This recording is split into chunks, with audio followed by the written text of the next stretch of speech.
Hello everyone, welcome back to educational Bhaiya. आज की video में हम लोग पढ़ने वाले तुम्हारे क्लास 11 मैथ्स के सबसे पहले चैप्टर को, और इस चैप्टर को हम वन शॉट में कवर करने वाले हैं। साथ ही साथ तुम्हारे एनसीईआरटी बुक के जितने भी एक्सरसाइजेस के जितने भी क्वेश्चंस है ना, सारे इस वीडियो में हम कवर करेंगे। इसका मतलब अगर तुम इस वीडियो को पूरा देख लेते हो तो इसके बाहर से तुम्हारे एग्जामिनेशन में क्वेश्चन आने के चांसेस बहुत ही ज्यादा कम है। मतलब देखो, क्वेश्चन तो डिफरेंट हो सकता है लेकिन कॉन्सेप्ट तो यहीं से आएगा। तो इसी के साथ हम लोग स्टार्ट करते हैं हमारे सबसे पहले चैप्टर को, जिसका नाम है सेट्स। तो चलो सबसे पहले हम सेट्स के डेफिनेशन को देख लेते हैं। देखो, सेट्स हम किसे बोलते हैं? Well defined collection of objects को हम सेट्स बोलते हैं। अभी तुम्हारे दिमाग के सब कुछ ऊपर से पार हुआ होगा, तो चलो एग्जांपल से समझते हैं। ये तुम्हें क्रिकेट किट देख रहा है, ये तुम्हारा बैट है, ये बॉल है, तुम्हारा हेलमेट है, ये पैड्स है। तो ये सब क्या है? ये सब क्रिकेट किट के पार्ट है। तो ये सारी चीजें अलग अलग जो हो गई, इन्हें हम एलिमेंट्स बोलेंगे। लेकिन जब ये साथ में आ जाएंगे तो इन्हें हम क्रिकेट सेट बोलेंगे। तो बेसिकली ये तुम्हारा एक सेट हो जाएगा। उसी तरह से तुम्हारे अलग अलग सब्जेक्ट के बुक भी सेट कहलाएंगे, क्योंकि जब अलग अलग सब्जेक्ट्स के बुक को एक साथ लाएंगे तो वो एक well defined collection of objects बन जाएंगे। आई होप सो तुम्हें यहां पे सब कुछ समझ में आ रहा होगा। ये बहुत ही बेसिक सा चीज है। अब हम लोग हमारे अगले टॉपिक को देखते हैं, और ये है रिप्रेजेंटेशन ऑफ सेट्स। तो सेट्स को हम लोग कैसे रिप्रेजेंट करते हैं? सेट्स को हम लोग हमेशा कैपिटल लेटर में रिप्रेजेंट करते हैं। हाँ, सपोज एक सेट है तो हम उसको सेट ए बोल देंगे। अगर दो सेट है तो उन्हें हम set A and set B बोल देंगे। बेसिकली हम सेट्स को कोई भी कैपिटल लेटर से डिनोट कर सकते हैं। लेकिन वही जैसा कि हमने देखा था कि तुम्हारा क्रिकेट किट था तो उसमें अलग अलग तरह की चीजें थी, जैसे कि क्रिकेट बैट था, क्रिकेट बॉल था, तुम्हारा क्रिकेट का हेलमेट था। तो वो सारी चीजें क्या हो गई? वो सारी चीजें तुम्हारी सेट्स के अंदर की एलिमेंट्स हो गई। तो उन्हें हम हमेशा स्मॉल लेटर में डिनोट करते हैं। चलो देखते हैं। यहां पे तुम लोग देख सकते हो कि elements of a set are represented by small letters, जैसे कि small a B C d x y z. अब इसे एक लाइन में कैसे लिखते हैं, बेसिकली मैथमेटिकल फॉर्म में कैसे लिखते हैं, उसे देख लेते हैं। यह है तुम्हारा सेट ए, ठीक है, और यह है तुम्हारे सेट के अंदर के एलिमेंट्स। अगर हम लोग एग्जांपल के तौर में समझे तो तुम्हारा सेट ए हो जाएगा क्रिकेट किट, और उसके अंदर के जो एलिमेंट्स है बैट बॉल, वो यहां पे लिखा जाएंगे। तो तुम्हें समझ में आ गया कि सेट्स को कैसे हम रिप्रेजेंट करते हैं। अब देखो, ये वाला जो सिंबल है ना, तुम इसे चैप्टर में कई जगह पे देखोगे। इसका ऐसे तो नाम है एप्सिलॉन, लेकिन तुम लोग बस इसका मतलब समझो कि इसको हम कहां यूज करते हैं।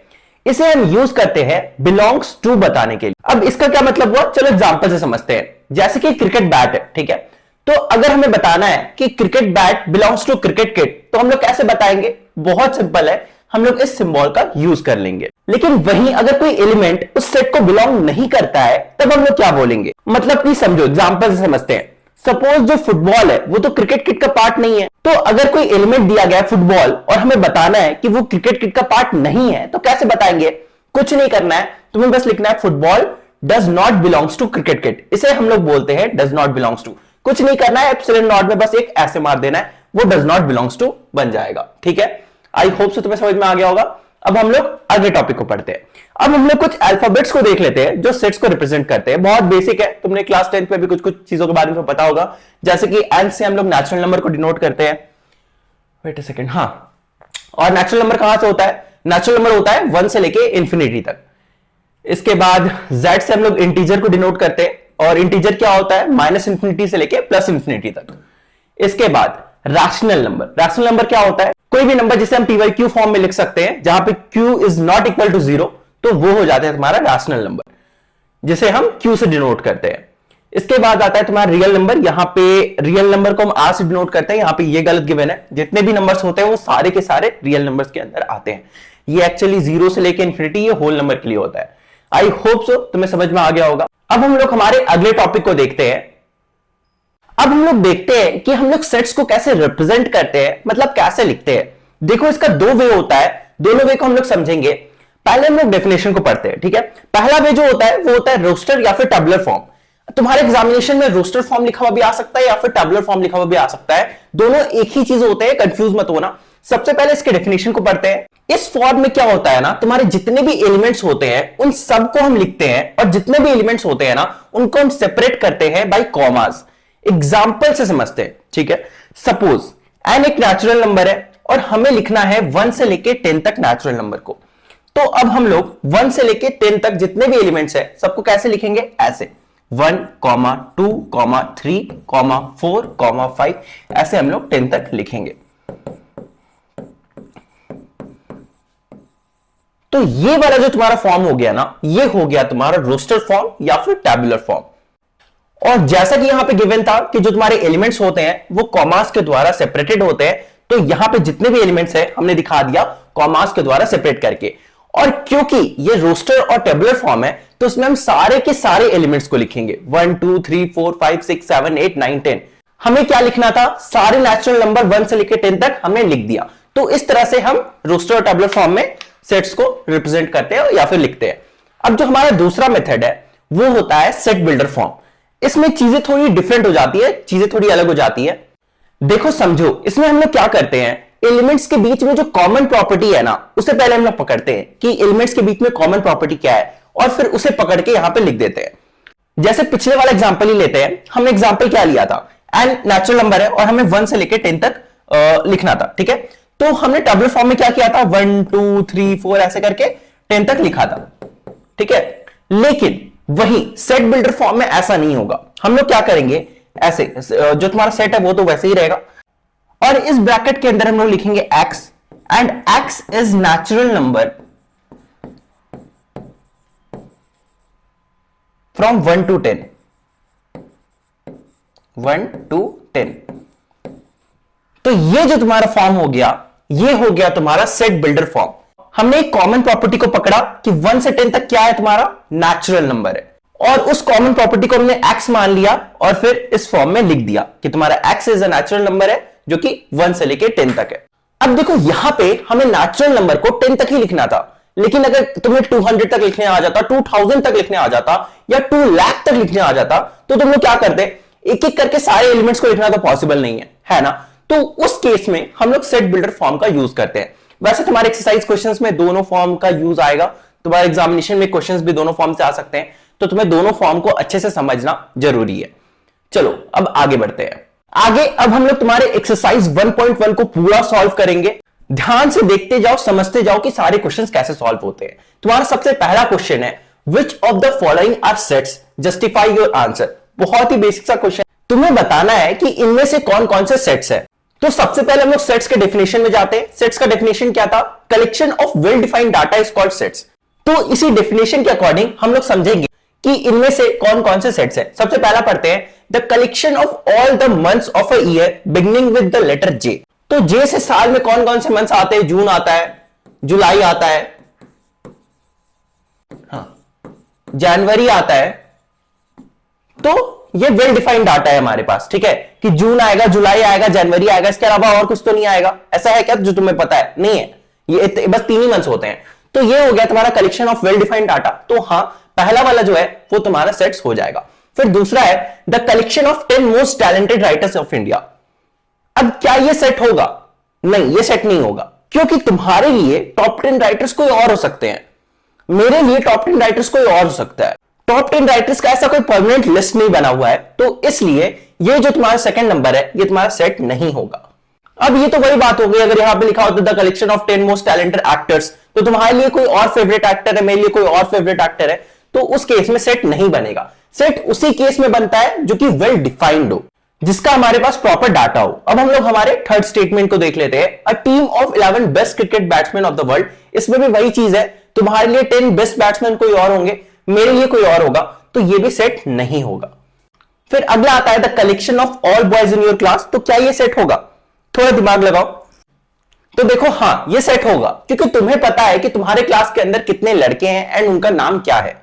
अगर कोई रैंडमली लड़कों के बारे में पूछता तब वो सेट नहीं होता, लेकिन यहां पे लिखा है इन योर क्लास, मतलब तुम्हारे क्लास में कौन कौन से लड़के हैं, तुम्हें पता है, वेल डिफाइंड डाटा है तुम्हारे पास कि तुम्हारे क्लास में कौन कौन लड़के पढ़ते हैं, तो इसलिए ये तुम्हारा सेट हो जाएगा।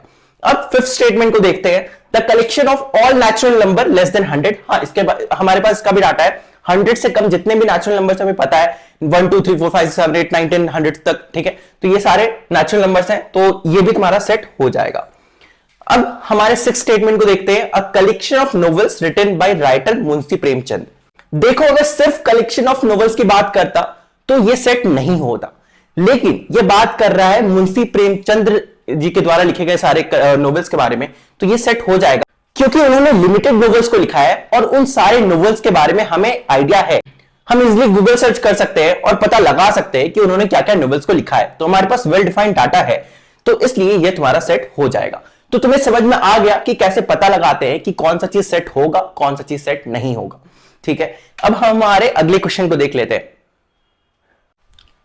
अब देखो ये तुम्हारा क्वेश्चन है, एक सेट दिया गया है ए और इसके अंदर ये सारे एलिमेंट्स है।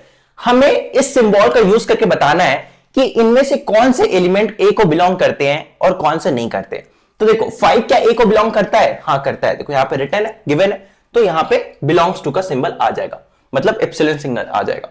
और वैसे इस चीज को हम लोग एप्सिलॉन नॉट भी बोलते हैं और इस चीज को हम लोग एप्सिलॉन बोलते हैं। ठीक है, अब क्या 8 ए को बिलोंग करता है? नहीं करता है। यहाँ पे 8 गिवन है, नहीं गिवन है। ठीक है, यहाँ पे कोई भी एलिमेंट में 8 गिवन नहीं है, तो यहाँ पे डज नॉट बिलोंग्स टू या फिर एप्सिलॉन नॉट हम लिख देंगे। क्या 0 है? 0 भी नहीं है, बहुत सिंपल है, इसको तो तुम लोग ऐसे ही कर सकते हो। 4 है, हाँ 4 है, तो यहाँ पे बिलोंग्स टू लिख देंगे। 2 है, हाँ 2 है, तो यहाँ पे भी हम लोग बिलोंग्स टू लिख देंगे। 10 है, नहीं है, तो यहाँ पे डज नॉट बिलोंग्स टू या एप्सिलॉन नॉट लिख देंगे। बहुत इजी था। ठीक है, अब हम लोग अब हमारे अगले क्वेश्चन पे चलते हैं। अब देखो तुम्हारा अगला क्वेश्चन क्या है, पढ़ लेते हैं। Write the following sets in roster form. तो ये जितने भी तुम्हारे क्वेश्चंस है ना, ये सेट बिल्डर फॉर्म में गिवन है, तुम्हें इन्हें कन्वर्ट करके लिखना है रोस्टर फॉर्म में या फिर टेबुलर फॉर्म में, दोनों सेम ही चीज होता है, रोस्टर फॉर्म और टेबुलर फॉर्म। सबसे पहले क्वेश्चन को देखते हैं। तुम्हारा सेट गिवन है ए और जिसमें एक्स एक इंटीजर है जो कि -3 से ज्यादा है और 7 से कम है। तो बहुत ही ईजी है, तुम्हारा कुछ ऐसा बन जाएगा, ध्यान दो। तुम्हारा पहले सेट को लिखेंगे, सेट क्या था? ए, यहां पे गिवन है। ठीक है, अब x एक इंटीजर है जो कि -3 से कम है और -3 से ज्यादा है और 7 से कम है। ठीक है, तो क्या हो जाएगा तुम्हारा? बहुत ईजी है, -2 -1, -3 से ज्यादा क्या हुआ? -2 हुआ, फिर -1, ठीक है, फिर 0, फिर 1 2, कहां तक लिखना है हमें? 7 तक जाना है। ठीक है, 3 4 5 6 7। ठीक है, अब समझ में आ गया होगा, बहुत ही इजी सा चीज था ये। अब हम लोग हमारे सेकेंड क्वेश्चन को देखते हैं। तुम्हारा दूसरा सेट है जो कि है बी। अब इसमें क्या बोल रहा है? x is a natural number less than 6। बहुत ही इजी है, x क्या है? नेचुरल नंबर है, लेस देन 6। तो लेस देन 6 जितने भी नेचुरल नंबर सबको लिख देते हैं। नेचुरल नंबर कहां तक होता है? 1 तक होता है, 0 नहीं आता। ठीक है, 0 आएगा तो वो होल नंबर हो जाएगा। तो बहुत ही इजी है, 1 2 3 4 5 6। लेस देन 6 बोला है तो 6 इंक्लूड नहीं होगा। ठीक है,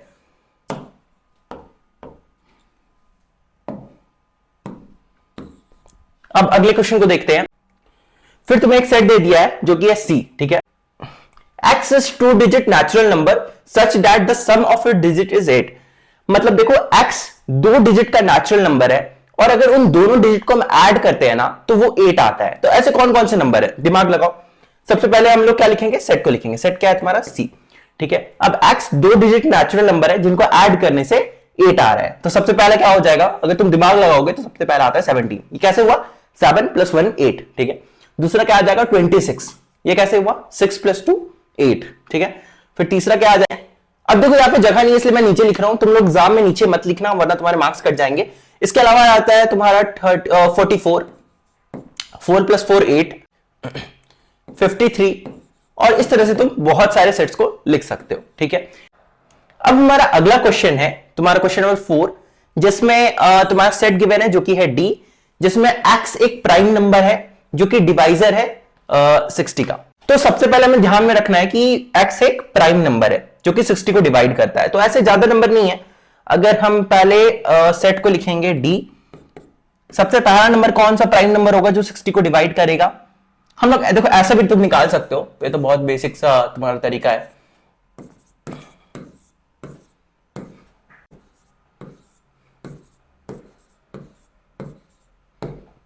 ठीक है, तो तुम्हारे कौन कौन से हो गए? 2 हो गया, एक 3 हो गया और 5 हो गया।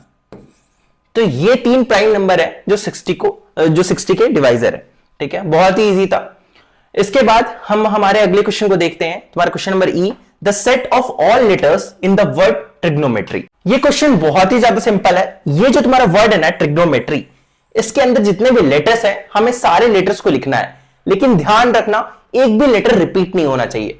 जैसे अगर तुम पिछले वाले क्वेश्चन में भी देखो तो जो प्राइम नंबर था जो 60 को डिवाइड करता था वो 2 3 और 5 था, लेकिन तुम लोग ध्यान दोगे तो यहां पे हम लोग 2 बार लिखे, तो यहां पे 2 बार लिखना जरूरी नहीं है, यहां पे हम एक ही बार लिखना है। हमसे पूछा तो यही गया है ना कि कौन कौन से नंबर 60 को डिवाइड करते हैं, तो 2 बार 2 लिखने का तो जरूरत है नहीं। बेसिकली मैं यही बोलना चाहता हूं कि सेट के अंदर जो नंबर्स होते हैं, चाहे जो लेटर्स होते हैं, वो रिपीट नहीं होते हैं। तो इसका तुम लोग खुद से भी बना सकते हो। चलो ये बना देता हूं, नीचे वाला भी सेम क्वेश्चन है, तुम लोग खुद से बना लेना। क्वेश्चन नंबर 6 ये वाला बना देता हूं, ई है, ठीक है, तुम्हारा सेट ई है, और इसमें जितने भी तुम्हारे लेटर्स हैं उनको लिख देता हूं, T R I G O N। देखो अब वापस से O आया, वो हम लिख चुके हैं तो वो नहीं लिखेंगे, M लिखेंगे, फिर E हम लोग लिखे नहीं है, E लिखेंगे, T हम लोग लिख चुके हैं तो नहीं लिखेंगे, R भी लिख चुके हैं, Y नहीं लिखे हैं, ठीक है। तो ये हो जाएगा तुम्हारा टेबुलर फॉर्म में या फिर रोस्टर फॉर्म में, ठीक है। आई होप सो तुम्हें समझ में आ गया होगा। 6 क्वेश्चन नंबर 6 भी वैसे ही करना है, सेम क्वेश्चन है, बस वर्ड अलग है। आई होप सो तुम्हें ये समझ में आ गया होगा। अब हम लोग हमारे अगले क्वेश्चन को देखते हैं। देखो हमने क्वेश्चन नंबर 3 में क्या किया था, तुम्हारे सेट बिल्डर फॉर्म में गिवन था, हमने उसे रोस्टर फॉर्म में कन्वर्ट किया था। लेकिन इसमें तुम्हें क्वेश्चन गिवन है और उन्हें हमें सेट बिल्डर फॉर्म में कन्वर्ट करना है। तुम्हें याद होगा कि सेट बिल्डर फॉर्म में हम कैसे कन्वर्ट करते हैं, हमें एलिमेंट्स के बीच का कॉमन प्रॉपर्टी फाइंड करना पड़ता है और फिर उसके बाद हम उसे कन्वर्ट कर लेते हैं। चलो इन सारे क्वेश्चंस को सॉल्व करते हैं, उसके बाद तुम्हें समझ में आ जाएगा। बहुत ही आसान है। सबसे पहले इनके बीच का कॉमन प्रॉपर्टी फाइंड करेंगे, वो ये है कि ये सारे जो नंबर्स है ना, ये सारे नंबर्स 3 से डिविजिबल है। तुम लोग देख सकते हो 3 1 जा 3, 3 2 जा 6, 3 3 जा 9 और उसी तरह से 3 4 जा 12, ठीक है। तो इससे हमें क्या पता चला कि ये सारे जो चीजें हैं वो 3n के फॉर्म में है, और यहां पे जो n है ना वो 1 भी हो सकता है, 2 भी हो सकता है, 3 भी हो सकता है, 4 भी हो सकता है, लेकिन n जो है वो 4 से ज्यादा नहीं होगा और 1 से कम नहीं होगा। मतलब कि जो तुम्हारा n है वो 1 से ज्यादा होगा और इक्वल टू भी हो सकता है, ठीक है, इक्वल टू भी हो सकता है, और 4 से ज्यादा नहीं होगा, 4 से कम होगा और उसके इक्वल टू भी हो सकता है। तुम्हें समझ में आ गया। अब इस चीज को हम प्रॉपर फॉर्म में लिखते हैं, हम इरेज कर देते हैं और अच्छे से लिखते हैं। ये तुम्हारा कुछ ऐसे लिखाएगा, तुम्हें याद ही होगा। सबसे पहले हम x लेते थे और फिर यहां पे x इक्वल टू 3n कर देंगे, ठीक है। हमने 3n कहां से फाइंड आउट किया था, तुम्हें समझ में आ गया होगा। ये सारे 3 के मल्टीपल है और हमें सेट बिल्डर फॉर्म में कॉमन प्रॉपर्टी फाइंड करना पड़ता है, तो उसी तरह से हमने कॉमन प्रॉपर्टी फाइंड करा और यहां पे 3n लिख दिया। अब यहां पे ये जो n है ना, n belongs to natural number है, ऑफ कोर्स ये लिखना जरूरी है, इस चीज को तुम लोग छोड़ नहीं सकते। और जो चीज हमने पहले लिखा था क्या था कि जो n है वो 1 के इक्वल टू और 1 से ग्रेटर देन होगा और 4 से कम होगा और इक्वल टू भी हो सकता है। तो ये हो गया तुम्हारे सबसे पहले क्वेश्चन का सेट बिल्डर फॉर्म। बहुत ही आसान था।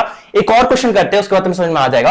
अब इसके बीच का हम कॉमन प्रॉपर्टी फाइंड करेंगे, तो बहुत ही ज्यादा आसान है। तुम्हें दिख रहा होगा कि ये सब के सब 2 के ऊपर पावर के फॉर्म में, ठीक है। जैसे कि ये 2 सबसे पहला वाला जो अगर हम देखें, एक मिनट इरेज कर देता हूं। अगर सबसे पहला वाला देखें तो ये 2 टू द पावर 1 है, ये 2 टू द पावर 2 है, ये 2 टू द पावर 3 है, ये 2 टू द पावर 4 है और ये 2 टू द पावर 5 है। तो इससे तुम्हें क्या समझ में आया, ये सब किस फॉर्म में है, ये 2 टू द पावर n के फॉर्म में, जहां जो n है वो नेचुरल नंबर है और जो n है वो 1 से बड़ा होगा या 1 के इक्वल टू भी हो सकता है और 5 से कम होगा या 5 के इक्वल टू भी हो सकता है। बेसिकली मैं ये बोलना चाह रहा हूं, ठीक है। इस वाले क्वेश्चन को अब जल्दी से हम लोग सेट बिल्डर फॉर्म में कन्वर्ट करते हैं, तुम्हें समझ में आ गया होगा। तो ये कुछ ऐसे कन्वर्ट होगा, सेम हम लोग x लिखेंगे, जहां पे जो तुम्हारा x है वो इक्वल है 2 टू द पावर n के, जहां पे n belongs to n, natural number वाला n है, और ये जो मैंने तुम्हें बोला, और किससे कम होगा, 5 से, हाँ 5 से। ये इसका आंसर हो गया तुम्हारा, ठीक है। अब हम हमारे अगले क्वेश्चन को देखते हैं। ये भी एकदम सेम टू सेम है, इसको तुम लोग खुद से भी कर सकते हो। ये सब 5 टू द पावर है, ठीक है। 5 to the power 1, 5 to the power 2, 5 to the power 3, same इस तरह से ही लिखना है हमें, तुम लोग खुद से भी लिख सकते हो। हम हमारे अगले क्वेश्चन को देखते हैं। अब देखो ध्यान दो, ये जो तुम्हारा क्वेश्चन नंबर 4 है ना, ये बिल्कुल तुम्हारे क्वेश्चन नंबर 1 की तरह ही है। ये 3 का मल्टीपल है, ये 2 का मल्टीपल है। लेकिन देखो जो चीज 2 का मल्टीपल होता है तुम उसे इजीली लिख सकते हो कि वो एक इवन नंबर है, और यहां पर तुम लोग देख सकते हो कि डॉट डॉट डॉट गिवन है, तो मान लेते हैं कि ये इंफिनिटी तक होगा। तो हम लोग क्या मान सकते हैं कि ये सारे इवन नेचुरल नंबर है। तो बहुत ही आसान हो जाएगा, हम इसे ऐसे लिख सकते हैं, x where x is x is, इसको काटो, even natural number.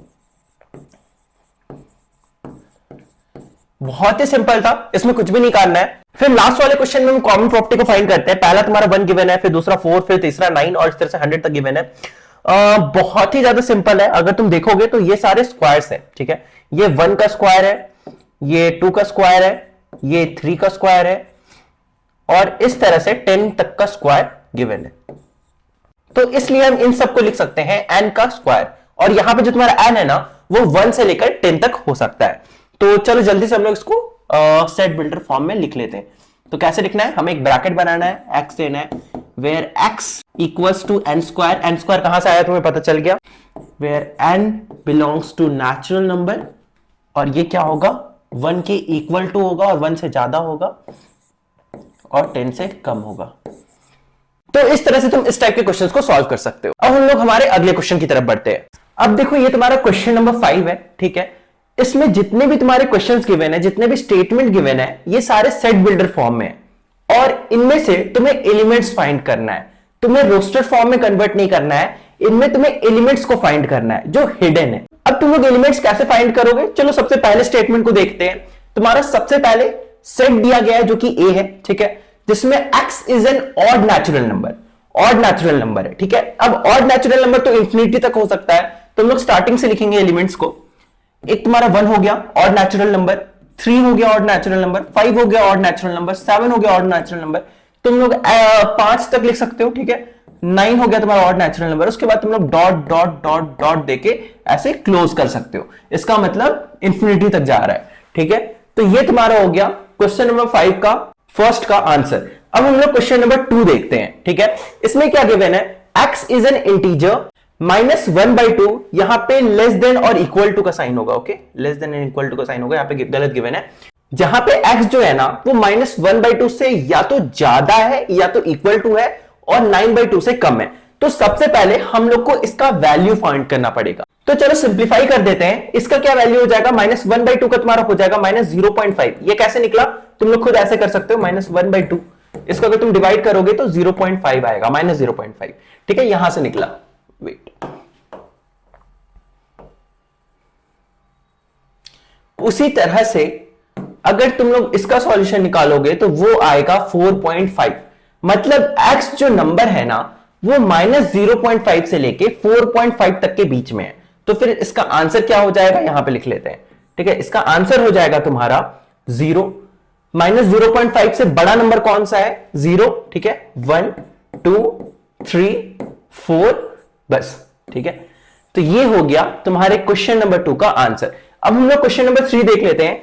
x is an integer x square is less than और इक्वल टू 4। मतलब x स्क्वायर का जो भी वैल्यू आएगा ना, वो या तो 4 के इक्वल टू होगा या तो लेस देन होगा, ठीक है। एक सेकंड पहले सब कुछ इरेज कर देता हूं।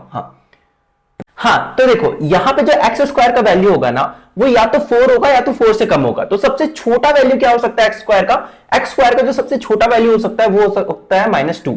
अब -2 से नीचे कोई वैल्यू क्यों नहीं हो सकता है, देखो, क्योंकि अगर -3 लेते हैं सपोज, तो -3 इंटू -3 करेंगे तो वो 9 हो जाएगा, जो कि 4 से बड़ा है, ठीक है।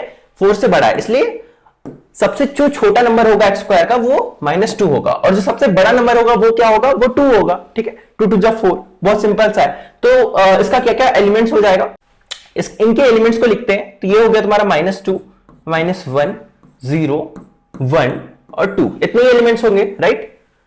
अब हम लोग क्वेश्चन नंबर 4 को देखते हैं। x is a letter in the word LOYAL। तो ये बहुत ही सिंपल है। तुमको इसमें जितने भी लेटर्स है ना, सबको लिख देना है। बस एक चीज याद रखना, कोई भी लेटर रिपीट नहीं होगा। तो यहां इसके जो एलिमेंट्स हो जाएंगे वो हो जाएगा L O Y और A, ठीक है। L क्यों नहीं होगा दोबारा, क्योंकि यहां पे L हमने ऑलरेडी लिख रखा है। चलो इनको कैंसिल करते हैं। अब हम लोग देखते हैं question number 5। X is a month of a year not having 31 days. मतलब साल में कौन कौन से महीने होते हैं जिनमें 31 डेज नहीं होते हैं, वही तुम्हारे एलिमेंट्स हो जाएंगे। अब देखो मेरे घर वालों ने मुझे बहुत ही सिंपल वे में समझाया था। ये जो उंगली का उठा हुआ हिस्सा होता है ना, उसमें जो जो महीने आते हैं उनमें 31 डेज होता है। चलो मैं तुमको करके बताता हूं। ये हो गया जनवरी, ये उठा हुआ हिस्सा है, मतलब इसमें 31 डेज है। ये फरवरी, ये झुका हुआ हिस्सा है, तो ये हो गया तुम्हारा 30 डेज का। फिर ये मार्च, इसमें 31 डेज होगा। ऐसे ही हम सबको देखेंगे, ठीक है। जनवरी, फरवरी, मार्च, अप्रैल, मई, जून, जुलाई, अगस्त, सितंबर, अक्टूबर, नवंबर, दिसंबर। यहां पे तुम देख रहे हो जुलाई और अगस्त दोनों में उठा हुआ हिस्सा आता है। अगर तुम ऐसे से कैलकुलेट करो, ऐसे काउंट करोगे तो दोनों में 31 डेज होता है। तो चलो वैसे हम लोग वैसे फाइंड करके यहां पे लिख लेते हैं। तो देखो फरवरी में होते हैं, ठीक है, 30 डेज, अप्रैल में होते हैं, जून में होते हैं, सितंबर में होते हैं, ऐसे तुम लोग सब लिख लेना और ऐसे एंड कर देना। अब तुम्हारे लास्ट स्टेटमेंट या क्वेश्चन जो भी है उन्हें देख लेते हैं। So X is the consonant in English alphabet which precedes K, precedes मतलब के से पहले आता है। तो के से पहले क्या क्या आता है सब कुछ लिख लेते हैं पहले। के से पहले आता है, ठीक है, अरे यार, के से पहले क्या आता है, A B C D E F ji H I J K. So इसमें कॉन्सोनेंट्स को बस रखना है। तो ए तो नहीं है, ए वॉवेल है, ई भी नहीं है, आई भी नहीं होगा, ठीक है। तो इसके अलावा जितने भी हैं सब तुम्हारे कॉन्सोनेंट हो जाएंगे, बी सी डी एफ जी एच जे और के। एक सेकेंड, ठीक है। उसके बाद यहां पे क्लोज कर लेना और इस तरह से तुम्हारा क्वेश्चन नंबर 5 भी खत्म होता है।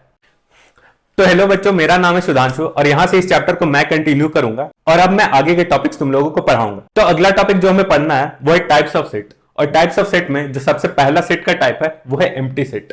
और एम्प्टी सेट क्या होता है वो तुम्हें इस डेफिनेशन से पता चल ही जाएगा। Set which does not contain any element, मतलब कोई भी एक ऐसा सेट जो खाली होता है जिसमें कोई भी एलिमेंट नहीं होता है। कोई भी एलिमेंट नहीं होने का मतलब यह है कि उसमें जीरो भी नहीं होगा, मतलब कोई भी एलिमेंट नहीं होना चाहिए, तभी उस सेट को हम एम्प्टी सेट बोलते हैं। और एम्प्टी सेट को हमेशा हम इस सिंबल से डिनोट करते हैं, इस सिंबल से। इस सिंबल को हम फाई बोलते हैं और जहां कहीं भी एम्प्टी सेट आएगा तो हम वहां इस सिंबल को देख सकेंगे। और एम्प्टी सेट का हम एक एग्जांपल देख लेते हैं। जैसे कि कोई एक नेचुरल नंबर है और हम ये कहा जा रहा है कि ए एक नेचुरल नंबर है और ये 5 और 6 के बीच में लाई करता है। तो तुम ये सोच करके देखो, क्या कोई एक ऐसा नंबर हो सकता है जो 5 और 6 के बीच में लाई कर सकता है? क्योंकि 5 के बाद तो सीधा 6 आता है, 5 और 6 के बीच में तो कुछ भी नहीं आता है। तो जब x एग्जिस्ट ही नहीं करता है तो एक नल सेट होगा, मतलब कि x के अंदर कोई एक एलिमेंट ही नहीं है, तो इसे हम एक नल सेट बोल सकते हैं।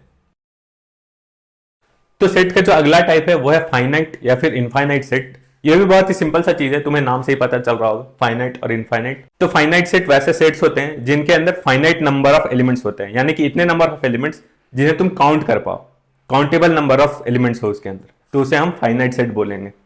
और जो एक नल सेट होता है वो भी एक फाइनाइट सेट ही होता है, क्योंकि तुम ये भी बोल सकते हो कि वो सेट खाली है, यानी कि तुम उसे काउंट कर पा रहे हो, तो एक नल सेट भी फाइनाइट सेट ही होता है। तुम यहाँ पर इसका डेफिनेशन भी देख सकते हो, a set which is empty और consist of a definite number of elements is called finite, otherwise the set is called infinite. मतलब अगर उसके अंदर डेफिनेट नंबर ऑफ एलिमेंट्स होंगे, यानी कि काउंटेबल नंबर ऑफ एलिमेंट्स होंगे, तो उसे हम फाइनाइट सेट बोलेंगे।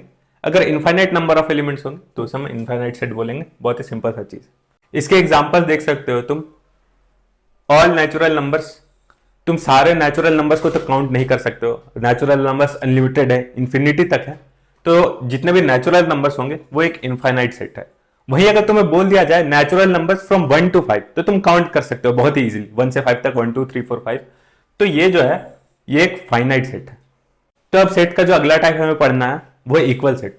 तो जब भी किसी भी दो सेट में, सेट ए और सेट बी के अंदर के जो एलिमेंट्स हैं वो एग्जैक्टली सेम एलिमेंट्स हैं और सेम नंबर ऑफ एलिमेंट्स हैं, तो उन्हें हम इक्वल सेट बोलते हैं। और यहाँ पे जो एक इंपॉर्टेंट पॉइंट है नोट करने के लिए वो ये है कि जो भी दो इक्वल सेट है, सेट ए और सेट बी, उनके एलिमेंट सेम होंगे, लेकिन जरूरी नहीं कि उन एलिमेंट्स का ऑर्डर भी सेम हो। मतलब कि अगर सेट ए है और उसके अंदर 1 2 और 3 है, और सेट बी है और उसके अंदर 2 1 3 है, तो तुम देख सकते हो कि इन दोनों के अंदर जो एलिमेंट्स है वो सेम है, पर एलिमेंट्स का ऑर्डर इधर उधर है। जैसे कि ए में 1 2 और 3 लिखा हुआ है, पर बी में 2 1 और 3 है, पर एलिमेंट सारे सेम, तो इन्हें हम इक्वल सेट्स बोल सकते हैं, ऑर्डर भले ही सेम ना हो। तो सेट्स के और भी कई टाइप्स होते हैं, पर उन्हें पढ़ने से पहले हम कुछ क्वेश्चंस को प्रैक्टिस करेंगे जो कि तुम्हारे एनसीईआरटी के एक्सरसाइज है, जो कि एक्सरसाइज 1.2। तो सबसे पहले क्वेश्चन से हम शुरू करते हैं, जिसमें हमें यह बोला जा रहा है कि which of the following are examples of the null set. मतलब हमें इन सारे स्टेटमेंट्स को पढ़ना है और ये बताना है हमें कि इनमें से कौन सा स्टेटमेंट एक नल सेट का एग्जांपल। यानी कि एक एम्प्टी सेट का एग्जांपल है। तो सबसे पहला स्टेटमेंट है set of odd natural numbers divisible by 2। तो ऑड नंबर्स क्या होते हैं? ऑड नंबर्स होते हैं 1, 3, 5, 7, 9। तो क्या इनमें से कोई भी नंबर तुम्हें 2 से डिविजिबल दिख रहा है? क्या 1, 3, 5, 7, 9 ये सारे ऑड नंबर्स 2 से डिविजिबल हो सकते हैं? नहीं हो सकते हैं। तो हम क्या बोल सकते हैं कि कोई भी एक ऐसा set of odd natural number exist करता है जो कि 2 से डिविजिबल हो? नहीं। तो ये एक नल सेट होगा, यानी कि ये एलिमेंट एग्जिस्ट ही नहीं कर सकता है। तो हम ये बोल सकते हैं कि ये पहला स्टेटमेंट जो है वो एक नल सेट का एग्जाम्पल है। अब अगले स्टेटमेंट को देखते हैं, set of even prime numbers. तो इवन प्राइम नंबर्स कितने होते हैं? एक ही होते हैं, मतलब एक ही होता है, 2 होता है। जो एक 2 होता है वो एक प्राइम नंबर है और एक इवन नंबर भी है। तो हाँ, एटलीस्ट एक इवन प्राइम नंबर एग्जिस्ट करता है। मतलब अगर एक भी एलिमेंट अगर एग्जिस्ट करता है 2, तो हम ये नहीं बोल सकते कि एक नल सेट है, क्योंकि इसमें एक एलिमेंट तो एटलीस्ट एग्जिस्ट कर ही रहा है। तो कोई ऐसा नंबर हो सकता है जो 5 से छोटा हो और 7 से बड़ा हो? ऐसा पॉसिबल नहीं। 5 से छोटा क्या होता है? 4 होता है। 7 से बड़ा 8 होता है। ऐसा कोई नेचुरल नंबर एग्जिस्ट नहीं कर सकता है जो कि 5 से छोटा हो और 7 से बड़ा हो। तो ऐसा भी कोई एक एलिमेंट एग्जिस्ट नहीं करता है, तो हाँ हम बोल सकते हैं कि एक नल सेट है। अगले स्टेटमेंट की तरफ बढ़ते हैं, y is a point common to any 2 parallel lines. तो अगर हम कोई भी 2 पैरेलल लाइन ड्रॉ करते हैं, तो क्या पैरेलल लाइंस क्या होते हैं? ये कभी आपस में मीट नहीं कर सकते। तो कभी कभी कोई 2 पॉइंट ऐसा हो सकता है जो कि कॉमनली लाई करे। वो तो तभी लाई करेगा ना जब ये 2 पॉइंट्स लाइन आगे जाके मिल जाए और यहाँ पे ये y एग्जिस्ट करे। तो ऐसा कोई कॉमन पॉइंट नहीं हो सकता है जो कि 2 पैरेलल लाइन के बीच में एग्जिस्ट कर सकता है। तो ऐसा भी कोई एलिमेंट एग्जिस्ट नहीं करता है, यानी कि y एग्जिस्ट नहीं करता है, यानी कि y एक एम्प्टी सेट है, y एक नल सेट। तो बस यही था सिंपल सा क्वेश्चन। अब अगले क्वेश्चन की तरफ बढ़ते हैं। अब हम बढ़ते हैं क्वेश्चन नंबर 2 की तरफ, जिसमें हमें बोला जा रहा है which of the following sets are infinite और फाइनाइट। मतलब कि हमें इन सारे स्टेटमेंट्स को पढ़ना है और हमें यह समझ कर बताना है कि कौन सा फाइनाइट सेट है और कौन सा इनफाइनाइट सेट है। स्टेटमेंट 1 में हमें बोला जा रहा है the set of months of a year, मतलब कि एक साल में कितने महीने होते हैं उसे हम काउंट कर सकते हैं। एक साल में 12 महीने होते हैं, तो यह काउंटेबल है, तो इसे हम फाइनाइट सेट बोल सकते हैं। ये एक फाइनाइट सेट है। दूसरा स्टेटमेंट है, इसमें 1, 2, 3 डॉट डॉट डॉट, ये कहाँ तक जा रहा है हमें पता नहीं, ये इन्फिनिटी तक हो सकता है, इसे हम काउंट नहीं कर सकते। यहाँ ये कहाँ पे एंड होने वाला है हमें पता नहीं है, तो ये एक इनफाइनाइट सेट है। तीसरा स्टेटमेंट है, ये नेचुरल नंबर्स है 1 से 100 तक। 1 से 100 तक नेचुरल नंबर्स हम सारे को काउंट कर सकते हैं। हमें पता है कि 1 से 100 तक 100 नेचुरल नंबर्स होते हैं, तो ये भी एक फाइनाइट सेट है। अगला स्टेटमेंट है the set of positive integers greater than 100। तो 100 से ऊपर पॉजिटिव इंटीजर्स कितने होते हैं? अनलिमिटेड हो सकते हैं। 100 से ऊपर इन्फिनिटी तक है इंटीजर्स जो कि पॉजिटिव होते हैं, तो इसे भी हम काउंट नहीं कर सकते हैं। यह भी एक इनफाइनाइट सेट है। अगला स्टेटमेंट है the set of prime numbers less than 99। अगला स्टेटमेंट है the set of prime numbers less than 99। तो हाँ, ये भी हम काउंट कर सकते हैं। 99 से नीचे जितने भी प्राइम नंबर्स होते हैं वो हमें पता है, तो ये भी एक फाइनाइट सेट है। अब क्वेश्चन नंबर 3 देखते हैं। इसमें भी हमें वही करना है, फाइनाइट और इनफाइनाइट बताना है। बहुत ही सिंपल है। पहला, a set of lines which are parallel to x axis. X axis से पैरेलल कितने लाइंस हो सकते हैं? अनलिमिटेड लाइंस हो सकते हैं। हम एक्स एक्सिस के ऊपर कितने भी लाइंस बना सकते हैं, हमें पता नहीं कहाँ तक ये एंड होगा। ये एक इनफाइनाइट सेट है। अगला स्टेटमेंट है अ set of letters in the English alphabet. हमें पता है इंग्लिश में कितने अल्फाबेट होते हैं, 26, काउंटेबल है। ये एक फाइनाइट सेट है। अगला क्वेश्चन देखते हैं, the set of numbers which are multiple of 5। 5 के मल्टीपल कितने नंबर्स हो सकते हैं? वो भी इन्फिनिटी तक हो सकते हैं। हमें पता नहीं कहाँ तक इन्फिनिटी तक 5 के मल्टीपल्स होते हैं, इसे भी हम काउंट नहीं कर सकते हैं। ये भी एक इनफाइनाइट सेट है। अगला क्वेश्चन है the set of animals living on earth. ये हमें पता नहीं है। बहुत सारे स्पीसीज तो ऐसे भी जो डिस्कवर भी नहीं किए आज तक, तो क्या हम इसे बोल सकते हैं कि ये फाइनाइट सेट है? नहीं, ये infinite set. Question number 5, the set of circles passing through the origin. तो ये ओरिजिन है, तो ये इस ओरिजिन के थ्रू कितने सर्कल पास हो सकते हैं? अनलिमिटेड सर्कल पास हो सकते हैं, तो ये भी एक इनफाइनाइट सेट है। अब बढ़ते क्वेश्चन नंबर 4 की तरफ। इसमें हमें ये बताना है कि सेट ए और बी दोनों इक्वल है या नहीं, यानी कि इसमें हमें कौन सा सेट इक्वल है, कौन सा सेट अनइक्वल है, हमें ये बताना है। तो पहला स्टेटमेंट देख लेते हैं। ए के अंदर कौन कौन से एलिमेंट्स है? A B C d. B के अंदर कौन सा एलिमेंट है? B c b a. यानी कि इन दोनों सेट में सेम नंबर ऑफ एलिमेंट्स है। और जैसे कि हमने पढ़ा था, ऑर्डर ऑफ एलिमेंट्स मैटर नहीं करता है। ए बी सी डी है, इसमें भी ए बी सी और डी है, भले ही अलग अलग ऑर्डर में।